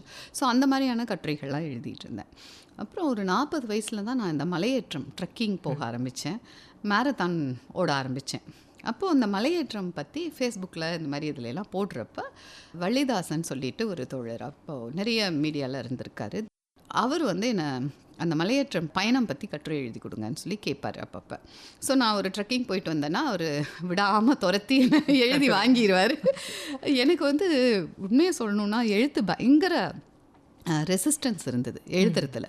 இவ்வளோ கட்டுரைகள் எல்லாமே எழுதியிருக்கேன், துறை சார்ந்து எல்லாமே இருந்துச்சுனாலும் ஒரு ஜனரஞ்சகமான பத்திரிகைக்கு எழுதுறதுல செய்கிறதுல வந்து எனக்கு நிறைய தயக்கங்கள் இருந்தது. அது எழுதுகிறப்பெல்லாம் எனக்கு ஒரு மாதிரி நர்வஸ்னஸ் இருக்கும். ஐ மீன், எப்படிரா கரெக்டாக சொல்லிடுவோமா, நம்ம நினச்சதெல்லாம் வந்து பண்ணிடுவோமா அப்படிங்கிறது இருக்கும். நான் வந்து சில நாள் லீவெல்லாம் போட்டு அந்த கட்டுரையை எழுதி முடிச்சிருக்கேன். அந்த நர்வஸ்னஸை பற்றி கொஞ்சம் தெரிஞ்சுக்கலாம். அது எப்படி அப்படின்னா, இப்போ வந்து ஃபஸ்ட்டு எழுதுறதுல ஒரு பிளாக் இருக்குங்க. என்ன எழுத போகிறோம் அப்படின்னு. நான் ஒரு பயணம் போயிட்டு வந்தேன், ரொம்ப நல்லா இருந்தது, நல்லா என்ஜாய் பண்ணேன், செஞ்சேன். சரி, இதில் வந்து எதில் ஆரம்பித்து எப்படி எழுதணும் அப்படிங்கிறதுல ஒரு தயக்கம். இப்போ மற்ற கட்டுரைகள் மாதிரி இல்லை இது வந்து உங்களுக்கு எல்லா ஆடியன்ஸ்க்கும் போகிற மாதிரி ஒரு ஜனரஞ்சக தன்மையோடு இருக்கணும், அப்படியான ரீடர்ஸ்க்கும் போடுற மாதிரி. அந்த எழுத்த ஆரம்பிக்கிறதுலேயே ஒரு பிளாக் இருக்கும். இன்றைக்கி எழுதலாமா, நாளைக்கு எழுதலாம், அப்படி இப்படி போயிட்டே இருக்கும். அப்புறம் எழுத ஆரம்பிச்சிட்டோம், அப்புறம் தொடர்றதுல ஒரு பிளாக் இருக்கும். ஓகே, இவ்வளோதான் சொல்லிட்டோம், இதுக்கு மேலே என்ன சொல்கிறதுக்கு இருக்குது, எல்லோரும் சொன்னது தானே, இதுக்கு இல்லாமல் நான் என்ன புதுசாக சொல்ல போகிறேன். இப்படி நமக்குள்ளேயே வந்துட்டு நம்மளோட மோசமான எதிரி விமர்சகர் யாருன்னா நம்ம தாங்க. அதுக்காக தான் கேட்டேன் அந்த நர்வஸ்னஸ் பற்றி கொஞ்சம் சொல்லுங்கள். ஸோ அப்போ வந்து நம்ம ஒரு செல்ஃப் லவோட இட்ஸ் ஓகேன்னு தட்டி கொடுத்து தான் அதை முடிக்க வேண்டியதாக இருக்குது. அப்படி தான் நான் கட்டுரைகள் எழுத ஆரம்பித்தேன், அந்த பயணம் பற்றின கட்டுரைகள்லாம். அதுக்கப்புறம் பார்த்திங்கன்னா 2021 அந்த கோவிட் காலகட்டத்தில் வள்ளிதாசன் தோழரும் நிவேதா லூயிஸ்ன்னு சொல்லிட்டு அவங்களும் 2 பேருமே நல்ல ஃப்ரெண்ட்ஸு. அவங்க வந்து ஹர் ஸ்டோரிஸ்ன்னு சொல்லி ஒரு போர்ட்டல் ஆரம்பிக்கிறாங்க. அப்போ வந்து தொடர் எழுதணும்னு சொல்லி கேட்டாங்க. அப்போது எனக்கு நிறைய தயக்கங்கள் இருந்தது. என்னென்னா, ஒரு கட்டுரைன்னு கேட்டால் எப்படியாவது எழுதி கொடுத்துடலாம், தொடர்னா அது ஒரு கமிட்மெண்ட்டு, அது தொடர்ச்சியாக நீங்கள் எழுதணும், வாரத்துக்கு ஒரு தடவை எழுதணும், என்னால் முடியுமா அப்படின்னு யோசிச்சுட்டே இருந்தேன். அப்போது அவங்க கண்டிப்பாக எழுதணும்னு 2 பேரும் கொஞ்சம் புஷ் பண்ணாங்க. அப்போ தான் அந்த தொடர் எழுத ஆரம்பித்தேன். அப்போது அந்த நர்வஸ்னஸ் இருக்குது. எதுக்காக நான் இதை அழுத்தி சொல்கிறேன்னா, எழுதுகிற எல்லாருக்குமே வர சிக்கல் தான் அது. ஏன்னா நம்ம மோட்டிவேட் பண்ணி இதில் நிறைய என்ன விதமான பார்வைகள் வரும், என்ன விதமான எதிர்வினைகள் வரும், அங்கே வருதோ இல்லையோ நம்ம மனசுக்குள்ளேருந்து ஒரு பூதம் முதல்ல முன்னாடி வரும். கண்டிப்பாக இப்போ வரைக்கும் இருக்குது எனக்கு. அதனால் வந்து இப்போ நல்லா 2 புக்கு வந்துருச்சு, அது எல்லாமே இருக்குது. ஆனால் இப்போ வரைக்கும் எனக்கு இருக்குது. ஒன்று எழுத உட்கார்ந்தேன் அப்படின்னா என்ன நம்ம புதுசாக சொல்ல போகிறோம், ஏற்கனவே நிறைய பேர் சொல்லிட்டாங்களே, இது இவ்வளோ தான் எழுதியிருக்கீங்களா, இது என்னங்க பெருசாக இருக்குது அப்படின்னு யாராவது கிரிட்டிசைஸ் பண்ணிடுவாங்களோ, இந்த பயம், இது எல்லாமே இருக்குது. அதெல்லாம் தாண்டி இட்ஸ் ஓகே, என்னமோ எனக்கு தோணுதை நான் எழுதுறேன், யார் வேணால் மொக்கையாக இருக்குன்னு கூட சொல்லட்டும், எனக்கு பிரச்சனை இல்லை அப்படின்னு உட்காந்து எழுதினது தான் துப்பட்டா போடுங்க தோழி அப்படின்னு கட்டுரை தொகுப்பாக வந்துச்சு. அப்போது சொல்லப்போனால் அது வந்து இவ்வளோ பெரிய வெற்றி அடையும் நான் நினச்சே பார்க்கல. நிச்சயமாக அது புத்தகமாக வரும்னு கூட எனக்கு நம்பிக்கை இல்லை. ஏன்னா ஒரு தொடர் அவங்க கேட்டாங்க. ஏன்னா வள்ளிதாசன் தோழர்கிட்ட I am so grateful to him. அவர் தான் என்னை எழுத வச்சதே.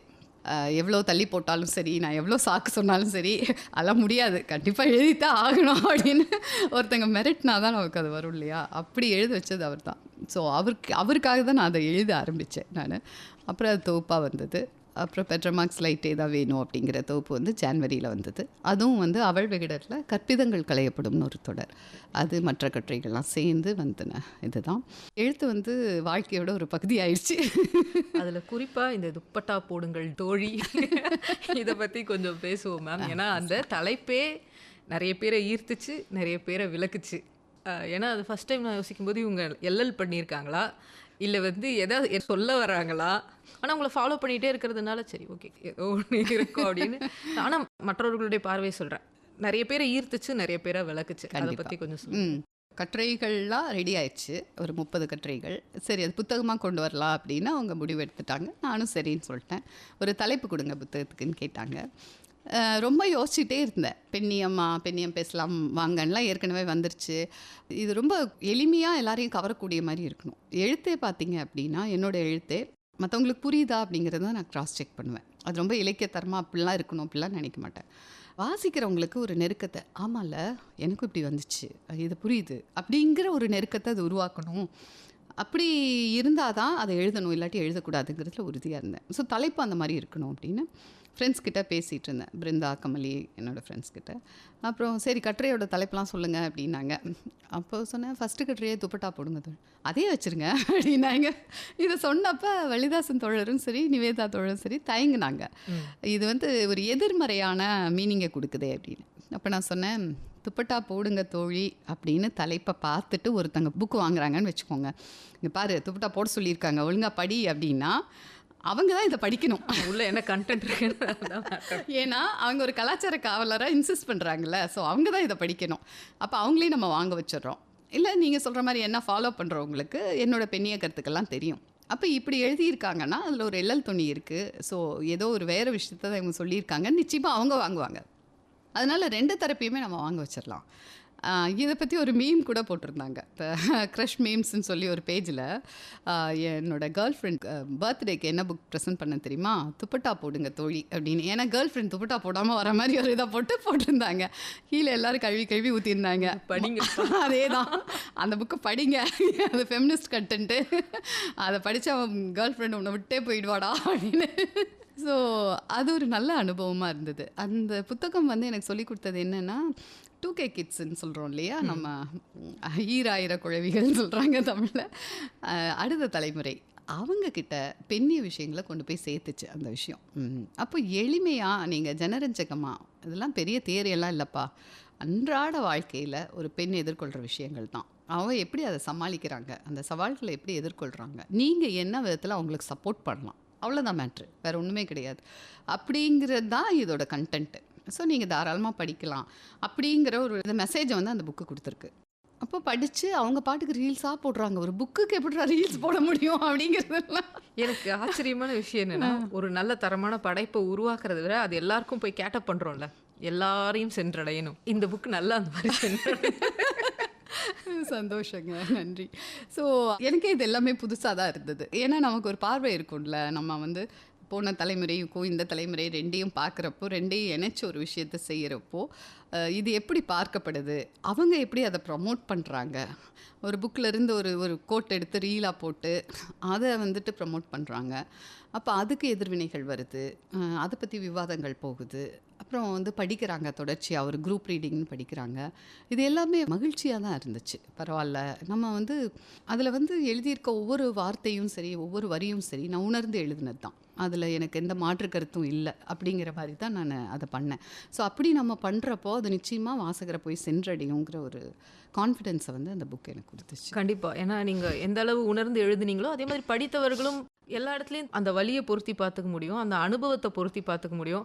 எங்கப்பா இருந்து நீ நினச்ச மனசுக்குள்ளே இருக்கிறதெல்லாம் இப்படி எழுத்தாக எழுதியிருக்கீங்களேப்பான்ற மாதிரி சீரியஸாக படிக்கிற எல்லா பெண்களுக்குமே வந்து அந்த உணர்வு வந்திருக்கு. நாங்களும் விவாதிச்சிருக்கோம். நிறைய நண்பர்கள், ஆண்கள், பெண்கள் எல்லாருமே அது வந்து ஒத்துக்கிறாங்க. இங்கே நம்ம மனசுக்குள்ள இருந்ததெல்லாம் யாரோ ஒருத்தர் எழுத்தா எழுதியிருக்காங்க அப்படின்னு. இதில் குறிப்பாக இந்த சுயப்பறிவு, செல்ஃப் கம்பேஷன் பற்றி எழுதியிருப்பீங்க. அதை பற்றி கொஞ்சம் சொல்லுங்கள் நேயர்களுக்காக. அது வந்து நான் கோவிட் பீரியடில் தான் நான் புதுசாக கற்றுக்கிட்டேன்னு சொல்லலாம். அதுக்கு முன்னாடியெல்லாம் பார்த்தீங்கன்னா நான் சொன்னோம்ல, இப்போ நமக்குள்ளேயே இருக்கிற விமர்சகர் தட்டி வைக்கிறது ரொம்ப கஷ்டம். ஏதாவதுனா நீ முட்டாள், உனக்கு ஒன்றுமே தெரியாது, உனக்கு எழுத தெரியாது, பேச தெரியாது, இப்படி ஏதாவது ஒன்று நமக்குள்ளே ஓடிக்கிட்டே இருக்கும். நமக்குள்ளே ஒரு சேட்டர் பாக்ஸ் மாதிரி நம்மளை ஜட்ஜ் பண்ணிகிட்டே இருக்கும். எஸ் நோ அப்படின்னு சொல்லிகிட்டே இருக்கும். ஓகே அப்படி. எனக்கு ரொம்ப பிடிச்ச ஆத்தர் வந்து பிரெனே ப்ரவுன் சொல்லிட்டு, அவங்க ஒரு அமெரிக்க எழுத்தாளர். அவங்க வந்து கிஃப்ட்ஸ் ஆஃப் இம்பர்ஃபெக்ஷன் அப்படின்னு ஒரு புக் எழுதியிருக்காங்க. அதாவது பெண்களை வந்து இந்த சமுதாயம் திருத்திக்கிட்டே இருக்குது. நீ ஒரு நல்ல அம்மாவாக இருக்கணும், நல்ல மனைவியாக இருக்கணும், நல்ல மகளாக இருக்கணும், இப்படி மருமகளாக இருக்கணும், அப்படி திருத்திக்கிட்டே இருக்கிறப்போ நமக்கு எப்போவுமே ஒரு டென்ஷன் இருக்குது. நம்ம எதை செஞ்சாலும் ஒரு போதாமை இருக்குது. இது இன்னும் கொஞ்சம் சரியாக செஞ்சுருக்கலாமோ, வீட்டை இன்னும் நீட்டாக வைக்கலாம். இது வந்து பார்த்திங்கன்னா ஒரு ஆன்கோயிங் ப்ராசஸ். அது நம்மளால் ஃபுல்ஃபில் பண்ணி அப்பா வேலையெல்லாம் முடிச்சிட்டேனே உட்கார முடியாது. நீங்கள் இந்த துணி வந்து துவைக்காமல் கிடக்கு, சிங்கில் பாத்திரங்கள் கிடக்கு, அது இருக்குது, இது நமக்குள்ளே ஓடிக்கிட்டே இருக்கும். இல்லை அதெல்லாம் முடிச்சிட்டேன் அப்படின்னா அயன் பண்ணணும், இந்த வேலைகள் இருக்குது, நாளைக்கு சமையலுக்கு ரெடி பண்ணணும். அப்போது சரி நான் இம்பர்ஃபெக்ட் தான் அப்படின்னு நம்ம ஏற்றுக்கிறதுல நமக்கு கிடைக்கிற ஒரு மன அமைதி அது ரொம்ப ரொம்ப முக்கியம் அப்படின்னு அவங்க சொல்கிறாங்க.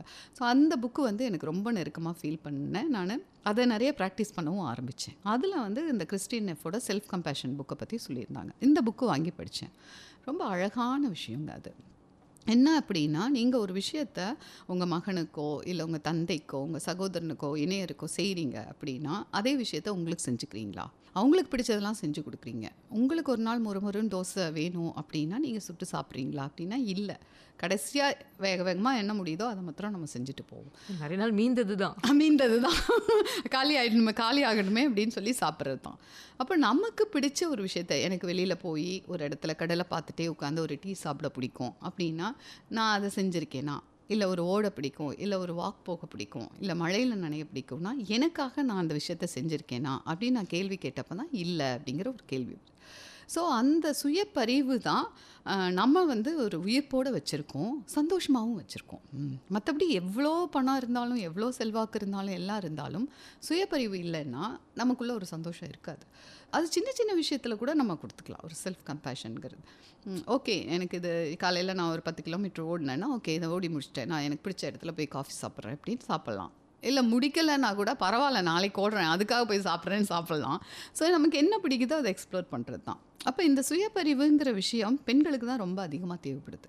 ஏன்னா அவங்க ஏங்கிக்கிட்டே இருக்காங்க, ஒரு ஆதங்கம் இருந்துக்கிட்டே இருக்குது. இவ்வளோ வேலை செய்கிறேன், யாருமே என்னை ரெகக்னைஸ் பண்ண மாட்டேங்கிறாங்களே. அப்போ வந்துட்டு நிறையா மீம்ஸ் வந்து ஒய்ஃப் சமைச்சிருப்பாங்க, அவங்களுக்கு வந்து நம்ம ஒரு நல்ல வார்த்தை சொல்லலை அப்படின்னா அவங்க உடனே கிரிட்டிசைஸ் பண்ணுவாங்க. அப்படி இருக்கிற ஒய்ஃப் ராட்சசி அப்படிங்கிற மாதிரி எல்லாம் மீம்ஸ் போடுவாங்க. இல்லை அம்மா சமைச்சிருப்பாங்க, நல்லா இருக்கா அப்படின்னு கேட்டால் எப்போ பார்த்தாலும் இதையே கேளு அப்படின்னு சொல்கிற ஒரு அம்மாவை திட்டுற மாதிரி தான் இப்படி பண்ணுறாங்க. அப்போ இந்த பெண்களுக்கு வந்து அப்படியே ஒரு ஆதங்கம் உள்ளுக்குள்ளே இருந்துக்கிட்டே இருக்குது. முதல்ல நீ ஒன்று அக்னாலேஜ் பண்ணு, ஆமாம் எல்லாத்தையும் நல்லா செஞ்சுட்டேன், நல்லா இருக்கோ இல்லையோ, அவங்க பாராட்டுறாங்களோ இல்லையோ, யூ அப்ரிஷியேட் யுவர் செல்ஃப், நீ கம்பேஷனாரு, இதோட முடியும், இது எனக்கு இவ்வளோ தான் முடியும், என்னோட லிமிட்டேஷன்ஸ் இவ்வளோ தான், நீ பண்ணால் நீ வந்து என்னை பாராட்டினா பாராட்டு. Accept your self.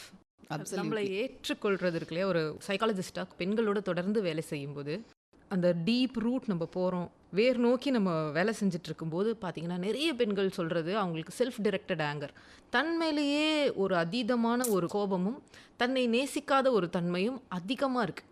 டீப் ரூட்டாக போய் பார்த்தீங்கன்னா அவங்க ஏதோ ஒரு பிரச்சனைக்காக நம்மக்கிட்ட வருவாங்க, நம்ம பேசுவோம், அதோடைய ரூட் நோக்கி நம்ம போக போக அங்கே செல்ஃப் டிரெக்டட் ஆங்கர் தான் அதிகமாக இருக்குது. அட் த சேம் டைம் வந்து பார்த்தீங்கன்னா நீங்கள் சொன்னீங்களே அந்த பர்ஃபெக்ஷனிசம், அந்த அக்செப்டன்ஸ் அது கொடுக்கவே கொடுக்காது மேம். தொடர்ந்து வேலை செய்யும்பொழுது பெண்கள்கிட்ட அதிகமாக, குறிப்பாக இந்த 35லேருந்தே நம்ம எடுத்துக்கலாம், இந்த 50 வயதுக்கு உட்பட்ட பெண்கள் அக்செப்டே பண்ணுறதில்ல, தன்னையே முதல்ல அக்செப்ட் பண்ணுறதில்ல. தன்மையிலே ஏகப்பட்ட கிரிட்டிசிசம்ஸ், நீங்கள் சொன்ன மாதிரி இந்த வேலை முடிக்கல, அந்த வேலை முடிக்கல, இது I am not a good wife, I am not a good woman, I am not a good mother. இத்தனைக்கும் எழுந்த அந்த 10 கை, இந்த மல்டி டாஸ்கிங் பற்றி நீங்கள் எழுதினீங்க, அந்த 10 கை மாதிரி அவங்க வேலை செஞ்சுட்டு தான் எல்லாத்தையும் பார்த்துக்கிறாங்க. இருந்தாலும் வந்து அந்த ஒரு செல்ஃப் கம்பேஷன், ஆமாம் இப்போ என்ன சரி இன்றைக்கி இவ்வளோதான் முடிஞ்சுது ஓகே அப்படிங்கிற அந்த உணர்வு வராததுனால நிறைய நாள் தேக்கி வைக்கிற இந்த விஷயங்கள் அது ஒரு தன்மையிலே ஒரு கோபமாக பாயுது. அது அவங்களுக்கு உடல் ரீதியாகவும் மன ரீதியாகவும் நிறைய பாதிப்புகளை கொடுக்கறதா ரொம்ப அழகா சொன்னீங்க. பார்க்க முடியுது. ஒரு அப்போ அது நோயாவும் வெளிப்படுது. கண்டிப்பா. அப்போ வந்து சைக்கோசோமேட்டிக் டிசீஸ் எல்லாம் வந்துட்டு பார்த்தீங்கன்னா பெரும்பாலும் இதுதான் காரணம். அந்த செல்ஃப் டைரக்டட் ஆங்கர் தான் அதுக்கு முக்கியமாக அது நோயாக வெளிப்படுறதுக்கு காரணம். அப்போ நம்மளே நம்மளுக்கு ஒரு ஆறுதல் கொடுத்துக்கலாமே. ஓகே, அந்த ஒரு மீ டைமோ இல்லைன்னா வந்து அக்செப்டன்ஸ் ரொம்ப அது முக்கியம். இது ஓகே, இன்னைக்கு இது நடந்துச்சு, ஓகே ரைட், இன்னைக்கு பாத்திரம் தேய்க்கல, நைட்டு சிங்கில் இருந்துச்சு, வெரி சில்லி திங் மாதிரி நம்ம கண்ணுக்கு தெரியும். ஓகே, இருந்துட்டு போட்டு காலையில் எழுந்து நான் தேய்ச்சிக்கிறேன் அப்படின்னு நம்மளே அதை ஃபகிவ் பண்ணிட்டு போய் படுத்துட்டோன்னா பிரச்சனை இல்லை. ஆனால் அதை மைண்டில் வச்சுட்டு நம்ம தூங்கினோன்னா அது ஒரு தூக்கமே இல்லை. முதல்ல அது காலையில் எழுந்திரிக்க வைக்கும், மைண்டில் குத்திக்கிட்டே இருக்கும். இட் மே லுக் லைக் இதெல்லாம் ஒரு விஷயமா பேசுகிறாங்களா அப்படின்னா இதெல்லாம் ஒரு விஷயம், இதெல்லாம் பேசணும். கண்டிப்பாக கண்டிப்பாக. இப்போ இந்த செல்ஃப் கம்பேஷன் பற்றி பேசணும் உங்களோட ஒரு கட்டுரை. இன்னொரு கட்டுரையில் வந்து இந்த குற்ற உணர்ச்சி, உடல் மீதான ஒரு குற்ற உணர்ச்சி, அதை பற்றி சொல்லுங்கள் மேம். ஏன்னா இங்கே உடை அரசியல்னா நான் என் இஷ்டம், நான் என்ன வேணால் போடுவேன், ஏதோ ஒரு திமிரு அந்த இடத்துல வந்து வைக்கப்படுற விஷயம் என்னென்னா திமிரு அப்படின்னு. ஆனால் அதை தாண்டி அங்கே உள்ளுக்குள்ளே நிறைய விஷயங்கள் இருக்குது. அதை பற்றி கொஞ்சம் நேயர்களுக்காக சொல்லுங்கள். என்னன்னா பெண்களுக்கு வந்து சின்ன வயசுல இருந்தே அவங்க அதை திருத்தப்பட்டுக்கிட்டே இருக்காங்க. இந்த திருத்துறதுங்கிறது ஃபஸ்ட்டு வந்து உடல் ரீதியாக தான் ஆரம்பிக்குது.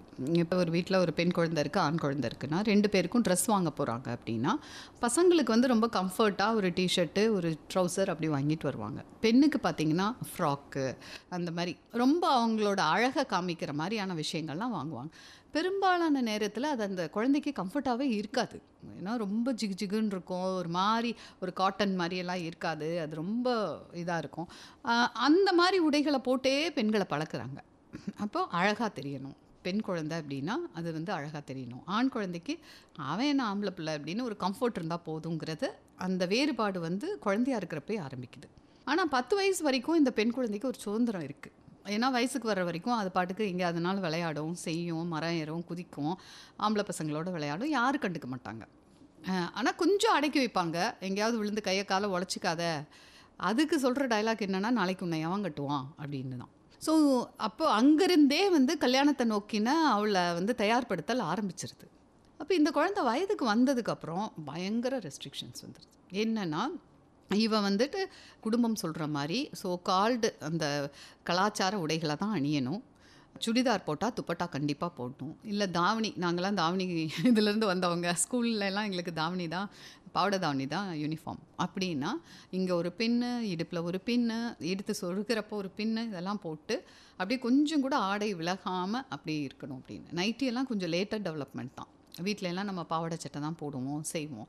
அப்படிங்கிறப்போ உடைங்கிறது ரொம்ப ரொம்ப கவனமாக உன்னை நீ வந்து பார்த்துக்கணும் அப்படின்னு சின்ன வயசுலேருந்தே நம்மளை ட்ரெயின் பண்ணுறாங்க.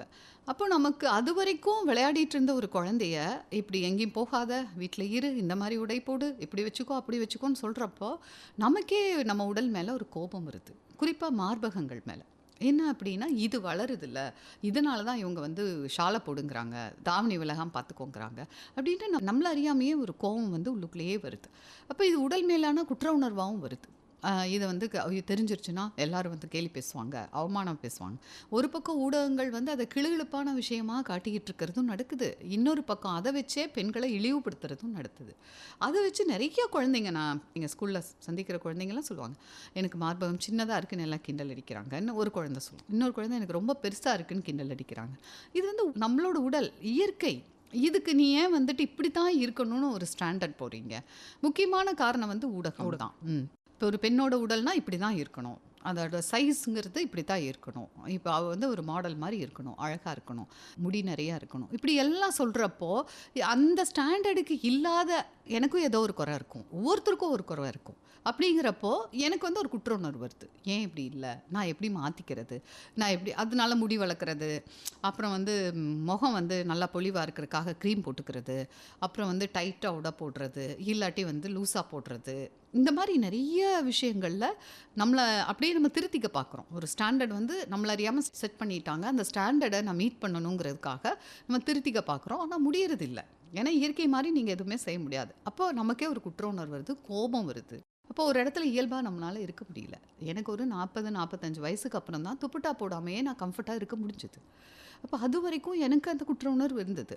அதுலேயே எழுதியிருப்பேன், நம்ம வந்துட்டு எங்கேயாவது வெளியே போகிறப்போ நம்ம இணையர்கிட்டையோ சுற்றி இருக்கவங்ககிட்டையோ கேட்போம், இந்த ட்ரெஸ் எனக்கு அசிங்கமாக தெரியுதா, what you mean by that, மார்பகங்கள் வந்து எனக்கு அசிங்கமாக தெரியுதா, அதை பார்த்தா இன்னும் இவ்வளோ டைட்டாக போட்டிருக்க அப்படின்னா என்ன அர்த்தம், ஏன் உன் மார்பகம் தெரிகிற மாதிரி நீ போட்டுற அப்படிங்கிறது தானே அர்த்தம்.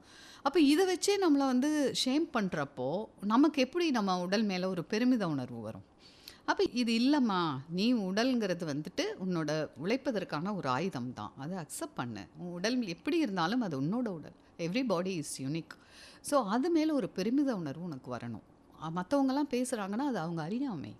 நீ வந்து கான்ஃபிடென்ட்டாக இரு, அதை பற்றி நீ கவலைப்படாத அப்படின்னு நம்ம அடுத்த தலைமுறைக்கு எடுத்து சொல்ல வேண்டியதாக இருக்குது. அப்படி சொன்னாதான் அவங்க வந்து அது அந்த குற்ற உணர்வுலேருந்து வெளியில் வர்றாங்க. இல்லாட்டி அந்த குற்ற உணர்வை காலமெல்லாம் சுமந்துட்டுருக்காங்க. ஒரு குழந்தை சொல்லுது, நான் ஜீன்ஸு டிஷர்ட் போட்டு போனால் ஸ்கூலில் வந்து ரொம்ப பேசுகிறாங்க, இப்படியெல்லாம் போட்டு வராத, இல்லாட்டி அதுக்கு மேலே வந்து ஒரு ஷால் போட்டுட்டு வா அப்படின்னு சொல்கிறாங்க அப்படின்னு சொல்லுது. அப்போ சரி, நீ டீச்சர்கிட்ட போய் எதுவும் சொல்ல முடியாது, உன்னை சுற்றி இருக்கிறவங்க பெரியவங்க அதெல்லாம் சொல்ல முடியாது, ஆனால் நீ கான்ஃபிடென்ட்டாக இரு. அப்போதைக்கு அவங்க சொல்கிறத நீ கேட்டுட்டாலும் இவங்க ஒரு அறியாமையில் இருக்காங்க, கட்டுப்பாடுகள் இல்லாதப்ப எனக்கு எது வசதியோ எனக்கு எது கண்ணியமாக தோணுதோ அந்த உடை நான் அணிவேன், நீ கான்ஃபிடென்ட்டாக இரு. இப்போ அந்த குற்ற உணர்வுலேருந்து மீண்டு வா அப்படின்னு அடுத்த தலைமுறைக்கு சொல்ல வேண்டியதாக இருக்குது. இது ரொம்ப முக்கியமாக நான் பார்க்குறேன். இல்லாட்டி வந்து அதனாலேயே சுருங்கி போகிறாங்க குழந்தைக்கு. கண்டிப்பாக இது ஸ்பெசிஃபிக்காக டீனேஜ் குழந்தைங்களோட ஒர்க் பண்ணும்போது இதை நான் நோட்டீஸ் பண்ணியிருக்கேன். அவங்களோட அந்த குற்ற உணர்ச்சி உடல் சார்ந்தும் மார்பகங்கள் சார்ந்தும் இருக்குது. அது ஒரு தமிழ் சமூகத்தில் ஒருத்தவங்க பேசியிருக்கிறது எழுதியிருக்கிறது வந்து ரொம்ப மகிழ்ச்சியாக இருந்தது.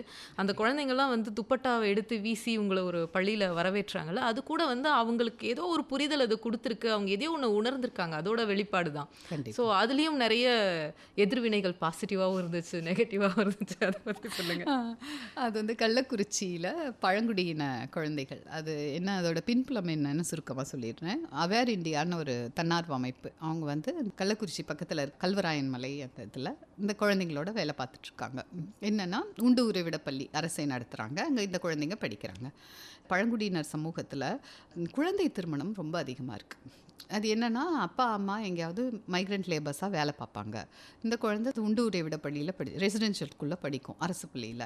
அப்போ சாட்டர்டே சண்டே தான் வீட்டுக்கு போகும், அப்போ தனியாக இருக்கும், அதுக்கு ஒரு பாதுகாப்பு இல்லை. அப்படிங்கிறப்போ சீக்கிரமே கல்யாணம் பண்ணி கொடுத்துடணும் குழந்தைகளை அப்படிங்கிற ஒரு கல்ச்சர் அங்கே இருக்குது. அப்போ இந்த குழந்தைங்களுக்கும் என்ன பெரிய ஒரு முன்னோடியெல்லாம் இல்லைங்க. தன்னோட ஃப்ரெண்டு கல்யாணம் பண்ணிட்டு ஒரு பையனோட பைக்கில் போகிறா அப்படின்னா நாமளும் அப்படி போகணும் அப்படிங்கிற ஒரு இயல்பான ஆசை இல்லை, அவங்களும் கல்யாணத்துக்கு ஒத்துக்கிட்டு அப்படி பண்ணிக்கிறாங்க. ஆனால் இது நிறைய பிரச்சனைகளை ஏற்படுத்துது. டீனேஜ் ப்ரெக்னன்சி, அதனால் அடுத்து பிறக்கிற குழந்தைங்க கஷ்டப்படுது. இவங்களும் பெரிய அளவு படிக்காமல் வேலைக்கு போக முடியாமல் கூலி வேலைக்கு தான் போய் ஒரு விஷய சர்க்கிள் மாதிரி போயிட்டுருக்கு. ஸோ இதை ஸ்டாப் பண்ணணுன்னா இந்த குழந்தைங்களுக்கு நல்ல புத்தகங்களை படிக்க கொடுத்து நல்ல முன்னோடிகளை பேச வைக்கணும்னு சொல்லி அவங்க ஒரு முயற்சி எடுத்தாங்க. அதுக்காக ஒரு 2 நாள் கேம்ப்பு கள்ளக்குறிச்சியில் நடத்துனாங்க. அப்போ இந்த துப்பட்டா போடுங்க தோழி சேஃப் ஸ்பேஸ்ன்னு சொல்லி அந்த லைப்ரரி ஒன்று ஆரம்பித்து துப்பட்டா போடுங்க தோழி, முதல் பெண்கள் அதெல்லாம் வந்து படிக்க கொடுத்துருக்காங்க. அப்போ இந்த குழந்தைங்க வந்து நிவேதா லூயிஸ், நான் ஏற்கனவே சொன்னேன் இல்லையா ஹர் ஸ்டோரிஸ், அவங்க போனப்போ அவங்க வந்து கேட்டிருக்காங்க, அந்த மாதிரி துப்பட்டா போடுங்க தோழி எழுதின ஆசிரியர் நாளைக்கு வர்றாங்க, அவங்கள எப்படி வரவேற்க போகிறீங்கன்னு. ஒரு விளையாட்ட ஆரம்பித்த பேச்சு தான், அடுத்த நாள் நாங்கள் துப்பட்டாலாம் வீசி வரவேற்க போகிறோம் அப்படின்னு சொல்லி சொன்னாங்க. அப்புறம் எனக்கு இது பயங்கர ஒரு சர்ப்ரைஸாக இருந்ததுங்க, ஆச்சரியமாக இருந்தது. நான் போனப்போ 2வது மாடி முதல் மாடியில் இருந்தெல்லாம் அவங்க ஹாய்ன்னு சொல்லி எல்லாம் தூக்கி வீசினாங்க. நான் நினச்சேன் ஒரு விளையாட்டுத்தனமாக தான் செய்கிறாங்கன்ட்டு. ஆனால் அவங்கக்கிட்ட உட்காந்து பேசுகிறப்ப தான் அவங்களுக்கு எவ்வளோ புரிதல் இருக்குதுன்னு எனக்கு தெரிஞ்சுது. ஒரு கட்டுரையும் படித்து உள்வாங்கியிருக்காங்க. அவங்க சொன்ன விஷயங்கள் எல்லாமே எனக்கு வந்து அப்பா எவ்வளோ காத்திரமான விஷயங்களை இந்த குழந்தைங்க புரிஞ்சுக்கிட்டு இருக்காங்க அப்படின்ட்டு ஒரு பெரிய நம்பிக்கை வந்தது. அப்போ உண்மையாகவே புரிஞ்சு தான் அதை வந்து தூக்கி எறிஞ்சிருக்காங்க. அதாவது துப்பட்டா போடக்கூடாதுன்னே நான் எங்கேயுமே சொல்லலை, போடுறதும் போடாததும் உங்கள் விருப்பம். ஆனால் மற்றவங்க அதை இம்போஸ் பண்ண முடியாது, நீ இப்படி தான் இருக்கணும்ன்ட்டு. என்னை வந்து யாராவது நீ துப்பட்டா போட்டு தான் ஆகணும், போடவே கூடாது அப்படின்னு எதை இம்போஸ் பண்ணாலும் எனக்கு அது தப்பு. எனக்கு எது வசதியோ அதை தான் நான் செய்யணும். அதுதான் அவங்க புரிஞ்சுக்கிட்டாங்க, அதுதான் தூக்கி வீசினாங்க, அது வைரல் ஆச்சு. ஸோ சிறப்பு மகிழ்ச்சி. எங்கே போய் ஒரு இம்பேக்ட் அதை க்ரியேட் பண்ணுமோ அந்த இடத்துல அது அந்த இம்பேக்டை கொடுத்துருக்கு அப்படின்னும் பொழுது ஒரு சக வினையூக்கியாக அதை பார்க்கும்போது மிக மகிழ்ச்சியாக இருக்கு. Thank you so much. இப்போது இந்த எழுத்து திருப்பி அங்கேயே வரும். நீங்கள் நிறைய எழுதியிருக்கீங்க, உங்கள் கூட ஹேர் ஸ்டோரிஸில் நிறைய பெண் தோழர்கள் எழுதுகிறாங்க. நிறைய பேர் எழுதணும்னு விருப்பப்பட்டால் கூட எழுதாமல் அந்த ஒரு நர்வஸ்னஸ் இருக்குன்னு சொன்னீங்களே, அது வித்ஹோல்டு பண்ணுறது பார்த்தீங்கன்னா நிறைய நபர்களுக்கு என்ன கருத்து சொல்லுவாங்க. இது வந்து சமூக ஊடகத்துடைய காலம், ரொம்ப எளிமையாக அந்த கமெண்ட்டுன்ற பேரில் வசவுகளை தூக்கி எறிகிறது, தரம் தாழ்ந்த வார்த்தைகளை பேசுகிறது, இதெல்லாம் பெண்களை நிறைய ஹோல்ட் பண்ணி வைக்குதுன்னு நான் ஃபீல் பண்ணுறேன். உங்களுடைய இந்த மீம்ஸுங்க கீழேயும் உங்களுடைய இன்டர்வியூஸ் கீழேயும் போயிட்டு நான் என்ன தான் எழுதியிருக்காங்க இவங்க எல்லாம் பார்த்தா ஒரு குறிப்பிட்ட சாரார் வந்து ஓகே ரைட் பாசிட்டிவான இதுவும், மற்றதெல்லாம் உள்ள என்ன கண்டென்ட்னே தெரியாமல் ரொம்ப எளிமையாக ஒருத்தருடைய கேரக்டர் அசசினேட் பண்ணுறது, இதை விட கேவலமாக பேச முடியாது அப்படிங்கிற மாதிரி எல்லாம் இருக்குது. இதை எப்படி பெண்கள் எதிர்கொண்டு மேலெழுந்து வரணும், அதை பற்றி சொல்லுங்கள். இது வந்து நம்மளை முடக்கி போடுறதுக்கு அவங்க கையாளுற ஒரு யுக்தியாக தான் நான் பார்க்குறேன். நீ எப்படி எழுதலாம், நீ எப்படி இதை பேசலாம், ஒரு பெண் வந்து ஜாதி ஒழிப்பை பேசிடக்கூடாது, அந்த தீண்டாமை கொடுமைகளை பேசிடக்கூடாது, அரசியல் பேசிடக்கூடாது, அப்புறம் பெண்ணியம் பேசிடக்கூடாது, இதெல்லாம் வந்துட்டு ஆண்களால் சகிச்சுக்க முடியாது. ஆண்கள்னால் ஆண்கள் மாத்திரம் இல்லை, ஆணாதிக்க சிந்தனையுள்ள பெண்களும் இருக்காங்க. அந்த ஆணாதிக்க சிந்தனையுள்ள நபர்கள் அப்படின்னு சொல்லலாம், அவங்களால இதை சகிச்சிக்க முடியாது. அப்போ நம்ம எப்படி ஸ்டாப் பண்ணுறதுன்னா, இந்த மாதிரி வார்த்தைகள்லாம் யூஸ் பண்ணால் இவங்க முடங்கி போயிடுவாங்கன்னு அவங்களாம் நினச்சிக்கிறாங்க. நான் என்ன சொல்கிறேன், அந்த மாதிரி வார்த்தைகள் யூஸ் பண்ணாலும் நீ பண்ணிகிட்டே இரு, நான் என் வேலை செஞ்சுக்கிட்டே இருப்பேன், நம்ம போனோம்னா ஒரு காலகட்டத்தில் அது ஸ்டாப் ஆகும், இல்லை அதிகமாகும். அவங்கள நீங்கள் தொந்தரவு பண்ணுறீங்கன்னா நீங்கள் வெற்றி அடைஞ்சிட்டீங்கன்னு அர்த்தம். இல்லாட்டி வந்துட்டு நம்ம எழுதி யாரையுமே தொந்தரவு பண்ணலைன்னா ஒன்றும் யாரும் படிக்கலை, இல்லை படித்தாலும் அவங்களுக்கு வந்து ஒன்றும் பெருசாக தோணலை, அப்படி தான் நான் பார்க்குறேன். ஆனால் ஒருத்தங்களை தொந்தரவு பண்ணுது அப்படின்னா அவங்க ஏதோ சிந்திக்க ஆரம்பிச்சிருக்காங்க, இதற்கு எதிராக பேசுகிறாங்க அப்படின்னா நிச்சயமாக ஒரு கட்டத்தில் மாறுவாங்க. இப்போ அவங்களால மாற முடியல, அப்படி தான் நான் பார்க்குறேன். அதனால் நான் இதை பெருசாக கண்டுக்கிறது இல்லை. நீங்கள் அழகாக சொன்னீங்கல்ல செல்ஃப் அக்செப்டன்ஸ், அது வந்துட்டு நம்மக்கிட்ட இருந்துச்சு அப்படின்னா இதெல்லாம் நமக்கு பெருசாக தோணாதுங்க. நமக்கு வந்து கிடைக்கிற புகழ்ச்சிகளோ தூற்றல்களோ ரெண்டையும் ஒன்றா பார்க்குற ஒரு மனநிலை வந்துடும். அஃப்கோர்ஸ் அது ஒரு மிகப்பெரிய ஒரு புத்திஸ்ட் ஃபிலாசபி தான். அது கொஞ்சம் கொஞ்சமாக ப்ராக்டிஸ் பண்ணணும். நமக்கு சின்னதாக அது பாதிக்க தான் செய்யும், முழுக்க அப்படி வந்து யதார்த்தத்தை மீறி நம்மளால் இருக்க முடியாது, பாதிக்க தான் செய்யும். ஆனால் அது வந்து நம்மளோட செயல்களை முடக்கி போட்டுறக்கூடாது. அதனால் பெருசாக நான் அதை படிக்கிறது இல்லை ஒன்றும் கமெண்ட்டு. அப்படி வந்துச்சு அப்படின்னாலும் இவங்க மன ஓட்டம் இப்படியாக இருக்குது, நம்ம ஒன்று சொல்கிறப்போ எதிர்வினைகள் எவ்வளோ ஷார்ப்பாக வருது, இப்படி தான் இருக்குது, இவங்க இப்படி தான் சிந்திக்கிறாங்கன்னு தெரிஞ்சுக்கிறதோடு அதை நிறுத்திடுறேன். ரொம்ப எமோஷ்னலாலாம் உள்ளுக்குள்ளே போகிறதில்ல. ஏன்னா இவங்கள தான் நம்ம மாற்ற வேண்டியதாக இருக்குது. அப்போ அந்த இடத்துல ரொம்ப பொறுமை தேவைப்படுது நமக்கு. கடந்து போக வேண்டியது தான், அதை ரொம்ப வந்து எமோஷ்னலாக எடுத்துக்க வேண்டியதில்லை. ஃபஸ்ட்டு நம்மளை அக்செப்ட் பண்ணி நம்ம பண்ணது வந்து நல்ல வேலை அப்படிங்கிறது நம்மளை பாராட்டிட்டோன்னா இது பெருசாக நம்மளை பாதிக்காது. கிரேட். இப்போது எழுத்து இதை தாண்டி உங்களோட பேஷன்னும் போது பயணம்னு நீங்கள் சொன்னீங்க, அங்கேருந்து தான் அப்படியே எழுத்து இப்போ கொஞ்சம் நெறஞ்சகமாக அப்படி வந்தது. இந்த பயணத்தை பற்றி சொல்லுங்கள். ஏன்னா ஒரு ஆத்மாவுக்கு மகிழ்ச்சி அளிக்கக்கூடிய விஷயத்தில் பயணமும் ஒன்று. கண்டிப்பாக அந்த உங்களுடைய அனுபவங்கள் மலையேற்றங்கள் குறித்தும் நடைப்பயணம் குறித்தும். பயணம் வந்து எனக்கு ரொம்ப பிடிச்ச விஷயம். இதுவும் எகெயின் பார்த்தீங்கன்னா ஒரு பெண்ணியத்தோட தொடர்புடையது தான். சின்ன வயசுலையெல்லாம் நம்மளை தனியாகவே அனுப்ப மாட்டாங்க, கூட வந்து தம்பி கூட வருவார், அப்புறம் வேறு யாராவது வருவாங்க, இப்படி யாரோ கூட சேர பயணங்கள் தான் இருக்கும். எனக்கு ஆக பெரிய கனவாக இருந்தது என்னோடய டீனேஜில் நான் தனியாக ஒரு பஸ்ஸில் ஒரு இடத்துக்கு போயிட்டு வந்து இறங்கணும் அப்படிங்கிறது தான். அது கோயம்புத்தூரில் காலேஜ் படித்தப்போ தான் சாத்தியமாச்சு. என்னென்னா காலேஜ் படிக்கிறப்ப அம்மா அப்பா திருப்பூரில் இருக்கிறதுனால பாட்டி வீட்டிலேருந்து சனிக்கிழமை காலையில் பஸ் ஏறி திருப்பூர் வந்துட்டு அதுக்கப்புறம் போவோம். அந்த ஃபஸ்ட்டு பஸ் பயணம் தான் எனக்கு அவ்வளோ சந்தோஷத்தை கொடுத்தது. நானே காசு கொடுத்து டிக்கெட் வாங்கி ஒரு ஜன்னல் ஓரத்தில் உட்காந்து பயணம் பண்ணுறேன் அப்படிங்கிறது. அப்போ நமக்கான ஒரு சுதந்திரம், பொறுப்புணர்வு எல்லாத்தையும் அது கொடுக்குது. அப்புறம் பயணம் போகிறப்போ இந்த ரோட் சைடில் ஆண்கள்லாம் வந்து இந்த டீ கடையில் சுதந்திரமாக உட்காந்து டீ சாப்பிடுவாங்க தெரியுங்களா, அது வந்து எனக்கு அவ்வளோ பிடிச்ச காட்சியாக இருக்கும். நம்மளும் ஏன் இப்படியெல்லாம் போகக்கூடாது, ரொம்ப சின்ன விஷயந்தான், நீங்கள் சொன்ன மாதிரி இதெல்லாம் ஒரு விஷயமா அப்படின்னு மற்றவங்க கூட நினைக்கலாம். ஆனால் அதுதான் நமக்கு வந்து அவ்வளோ இன்ஸ்பைரிங்காக இருக்குது. அப்போ பயணத்துக்கான ஒரு காதலுங்கிறது அங்கேருந்து தான் ஆரம்பிச்சது. 40 வயசில் தான் குடும்பத்தோடு நிறையா போயிருக்கோம், அப்புறம் இணையரோட நிறையா போயிருக்கேன். அவர் ஆல் இண்டியா சர்வீஸில் இருந்ததுனால ஆல் ஓவர் இந்தியா ட்ராவல் பண்ணியிருக்கோம். ஆனால் இந்த தோழிகளோட போன பயணம், தனிப்பயணம், அதெல்லாம் வந்து ஒரு 40 வயசுக்கு அப்புறம் தான் ஸ்டார்ட் பண்ணேன். அப்போது தனிப்பயணமாக தான் ஃபஸ்ட்டு ஆரம்பித்தேன். இந்த ட்ரெக்கிங்கிறது யூத் ஹாஸ்டல் அசோசியேஷன் ஆஃப் இந்தியான்னு சொல்லிட்டு ஒரு தன்னார்வ அமைப்பு. அதில் வந்து ரொம்ப சேஃபாக இருக்கும். நம்ம ரெஜிஸ்டர் பண்ணிவிட்டு ஒரு ட்ரெக்கிங் போகிறது, பெண்களுக்கான பாதுகாப்பை எல்லாம் இன்ஷூர் பண்ணுவாங்க. டென்ட் அக்காமடேஷன் தான், பெண்களுக்கு தனி டென்ட்டு இதெல்லாமே கொடுத்து ரொம்ப நல்லா கூட்டிகிட்டு போவாங்க. ஸோ அதில் வந்து ஒரு நண்பர் சொல்லி நான் ரெஜிஸ்டர் பண்ணி போனேன். 40 வயசில் தான் ஃபஸ்ட்டு பயணம்.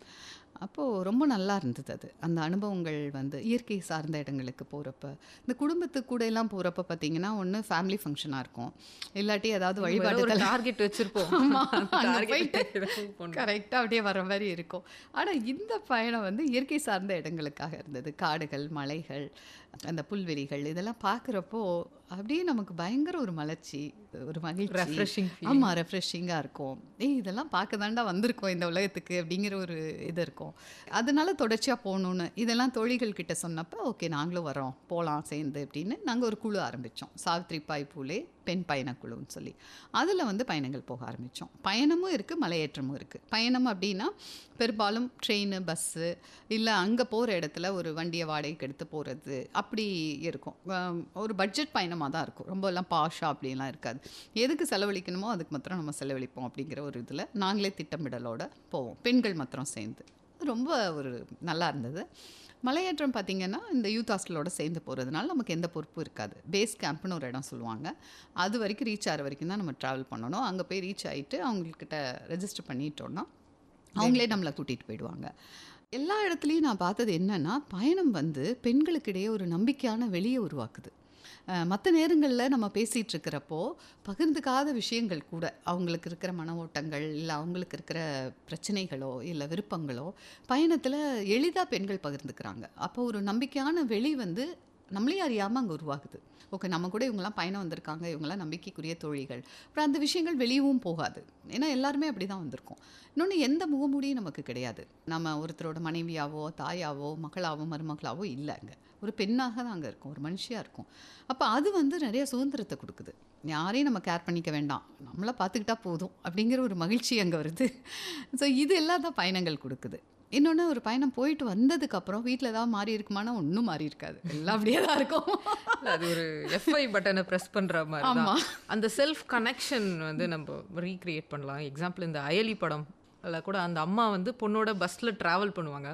அந்த ஜன்னலோரத்துலேருந்து அந்த அம்மா உட்காந்துருக்கும் போது அந்த ஒரு செல்ஃப் கனெக்ஷன் வந்து அவங்க ஃபேஸில் பார்க்க முடியும். ஆமாம், ஸோ அந்த இதுதான் நமக்கான ஒரு சுய அலசல் இருக்கும். நம்ம என்ன பண்ணுறோம், நம்ம என்ன பண்ணலாம் அப்படிங்கிறதெல்லாம் ஒரு இயற்கை சார்ந்த இடங்கள் நம்ம கொடுக்கறது. யூனிவர்ஸ் வந்து நிறைய விஷயங்களை நம்மளை கனெக்ட் பண்ண வைக்கும். பாரு இதெல்லாம் இருக்குது, இதுக்கு முன்னாடி நீ யார், ஒரு சின்ன துரும்பு தான், ஆனால் உன்னால் என்ன விஷயங்கள்னாலும் செய்ய முடியும் அப்படிங்கிற கான்ஃபிடென்ஸு எல்லாமே இருக்கும். வீட்டுக்கு வந்தால் எதுவும் மாறி இருக்காது, ஆனால் நம்ம மாறி இருப்போம். நம்ம ஒரு மலர்ச்சியாக இருப்போம், நம்ம ஒரு சந்தோஷமாக இருப்போம். அப்போ எல்லாத்தையும் நம்மளால் ஹேண்டில் பண்ண முடியும். நம்மளோட கனெக்ட் ஆகிறப்போ மற்றவங்களோட இவங்களால் கனெக்ட் ஆக முடியும். ஸோ அதுதான் எனக்கு பயணங்கள் கொடுக்குற மிகப்பெரிய பரிசாக நான் பார்க்குறேன். சிறப்பு மேம், நிறைய விஷயங்கள் பேசிகிட்டே இருக்கோம். இறுதியாக சக பெண்களுக்கு இந்த பெண்ணியம் என்ற வார்த்தையை கேட்டாலே வந்து ஏதோ ஒரு விதமான பயம், அதுக்கு அடுத்து எரிச்சல், கோபம், இதெல்லாம் வந்து இதோட எதிர்வினைகளாக வருது காதில் கேட்கும்போது. இதை பற்றி சொல்லுங்க. ஸோ எப்படி பார்க்குறது பெண்ணியம்னா உங்களுடைய பார்வையில் என்ன? பெண்ணியம்ங்கிறது ஒவ்வொரு பெண்ணுக்கும் மாறுபடுங்க. ஒருத்தங்களுக்கு வந்து பொட்டு வைக்கணுங்கிறது அவங்க சூழல் படி அவங்க வைக்கக்கூடாதுன்னா வைக்கணுங்கிறது ஆசையாக இருக்கும். இன்னொருத்தங்களுக்கு நான் வைக்கலை அப்படின்னா அதுக்கான சுதந்திரம் வந்து அவங்களுக்கு இருக்காது.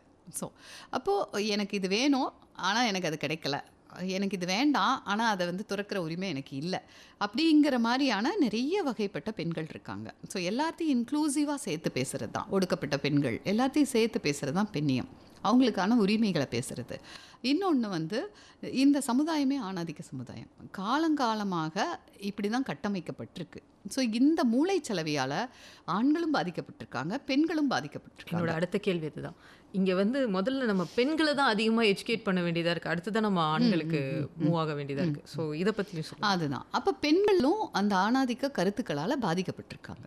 இப்போ வந்து நம்ம ஒரு ட்ரெஸ் போட்டு போகிறோம் அப்படின்னா நீங்கள் ஏற்கனவே சொன்ன மாதிரி கமெண்ட் பண்ணுறவங்க நிறைய பெண்களாக இருக்காங்க. ஏன் இந்த மாதிரி போகிற, இதெல்லாம் வந்துட்டு ஒரு அம்மாவாக இருந்துட்டு இப்படி ட்ரெஸ் பண்ணலாமா, நீ ஒரு மருமகள் எடுத்துகிட்ட இப்படி ட்ரெஸ் பண்ணலாமா அப்படின்னு. அப்போது அவங்கள நான் எப்படி பார்க்குறேன்னா அவங்களும் இந்த ஆணாதிக்க கருத்துக்களால் அந்த தாக்கப்பட்டு அந்த பாதிப்புக்குள்ளாயிருக்காங்க. ஃபஸ்ட்டு அவங்கள எஜுகேட் பண்ண வேண்டியதாக இருக்குது. உனக்கு என்ன தேவை, உனக்கு வந்து எந்த உரிமையும் இல்லை நீ சொல்கிற இல்லை, அப்போ என்ன உரிமை உனக்கு வேணும், நீ என்ன நினைக்கிற, நீ எப்படி ஒரு வாழ்க்கை வாழணும்னு நினைக்கிற அப்படிங்கிறத எஜுகேட் பண்ண வேண்டியதாக இருக்குது. அந்த எஜுகேஷன் ரொம்ப முக்கியம்னு நினைக்கிறேன். அது வரைக்கும் நமக்கு இந்த தாக்குதல் வந்துக்கிட்டு தான் இருக்கும். இப்போ பெண்ணியம்ங்கிறது பெண்ணுக்கான உரிமைகளை தான் பேசுகிறது, பெண்ணுக்கான சுதந்திரத்தை பேசுகிறது, அவ்வளோதான், வேறு எதுவுமே இல்லை. இது இந்த சுதந்திரமும் உரிமைகளும் ஒருத்தருக்கு ஒருத்தர் மாறுபடும். ஸோ அவங்க தான் அவங்களுக்கான பெண்ணிய அளவுகோலை நிர்ணயிக்கிறாங்க. முதல்ல எனக்கு என்ன வேணும் அப்படின்னு ஒவ்வொரு பெண்ணும் சிந்திக்கணும். அது நம்மளோட பொறுப்பு, கடமைன்னு நான் நினைக்கிறேன். அது கிடைக்குதா இல்லையாங்கிறது அடுத்த விஷயம். அதை நோக்கி எப்படி நகரணும், அதுக்கு நான் என்ன பிளான் பண்ணணும், என்ன உழைக்கணுங்கிறது அடுத்தது. முதல்ல எனக்கு என்ன வேணும், எனக்கு இந்த மாதிரி வாழ்க்கை வேணும், நான் இந்த மாதிரி வேலை செய்ய விரும்புகிறேன், நான் இந்த மாதிரி இருக்க விரும்புகிறேன், இது எல்லாத்தையும் நம்ம முடிவெடுக்கணும். நிகழ்ச்சியோட இறுதி தருவாய்க்கு வந்திருக்கோம். நம்முடைய நேயர்களுக்கும் சக பெண்களுக்கும் நீங்கள் சொல்ல விரும்புகிற கருத்து என்ன? முதல்ல உங்களுக்கு நன்றி, அருமையான கேள்விகள் கேட்டீங்க. அகில இந்திய வானொலி நிலையத்துக்கு நன்றி. இந்த மாதிரி ஒரு வாய்ப்பை ஏற்படுத்தி என்னோட கருத்துக்களை உங்ககிட்டையும் உங்கள் மூலமாக நேயர்கள்கிட்டையும் பகிர்ந்துக்கிற ஒரு பெரிய வாய்ப்பை கொடுத்துருக்கீங்க. நன்றி. உங்களுக்கு பிடிச்ச மாதிரி இருங்க, அப்படி தான் நான் சொல்கிறேன். அதற்கான சுதந்திரம் எனக்கு இல்லை அப்படின்னா அதை நோக்கி எப்படி நகர்றதுன்னு யோசிங்க. அப்புறம் நம்ம எப்போவுமே செல்ஃபில் இருந்து தான் நம்ம ஸ்டார்ட் பண்ணணும். ஏற்கனவே நம்ம செல்ஃப் லவ்னு சொன்ன மாதிரி நமக்கு என்ன தேவைகள், நமக்கு என்ன உரிமைகள் வேணும், நமக்கு என்ன சுதந்திரம் வேணுங்கிறதுலேருந்து ஒவ்வொன்றையும் ஆரம்பிக்கலாம். அடுத்த சமுதாயத்திற்கும் நம்ம செய்யணும். முதல்ல நம்ம ஒரு ஆளுமையாக நம்ம ஒரு தற்சார்போடு இருந்தால் தான் சமுதாயத்தை யோசிக்க முடியும். ஏன்னா முன்னோடி பெண்கள் நிறைய உழைச்சிருக்காங்க, அவங்க உழைப்போட பலன்கள் தான் இன்றைக்கி நம்ம அனுபவிச்சுட்ருக்கோம். ஸோ நம்ம இந்த சமுதாயத்திற்கு அடுத்த தலைமுறைக்கு செய்ய வேண்டிய கடமையும் நமக்கு இருக்குது. ஸோ அதையும் யோசிக்கணும்னு நினைக்கிறேன். இதுதான் என்னோட சின்ன வேண்டுகோள். சிறப்புங்க மேம். ரொம்ப நிறைய விஷயங்களை சுவாரஸ்யமாகவும் உங்களுடைய வாழ்க்கை அனுபவங்களையும் உங்களுடைய பெண்ணிய சிந்தனைகளையும் கருத்துக்களையும் இந்த நிகழ்ச்சியில் கலந்துக்கிட்டு பகிர்ந்துக்கிட்டதுக்கு ரொம்ப நன்றி மேம். ரொம்ப நன்றிங்க.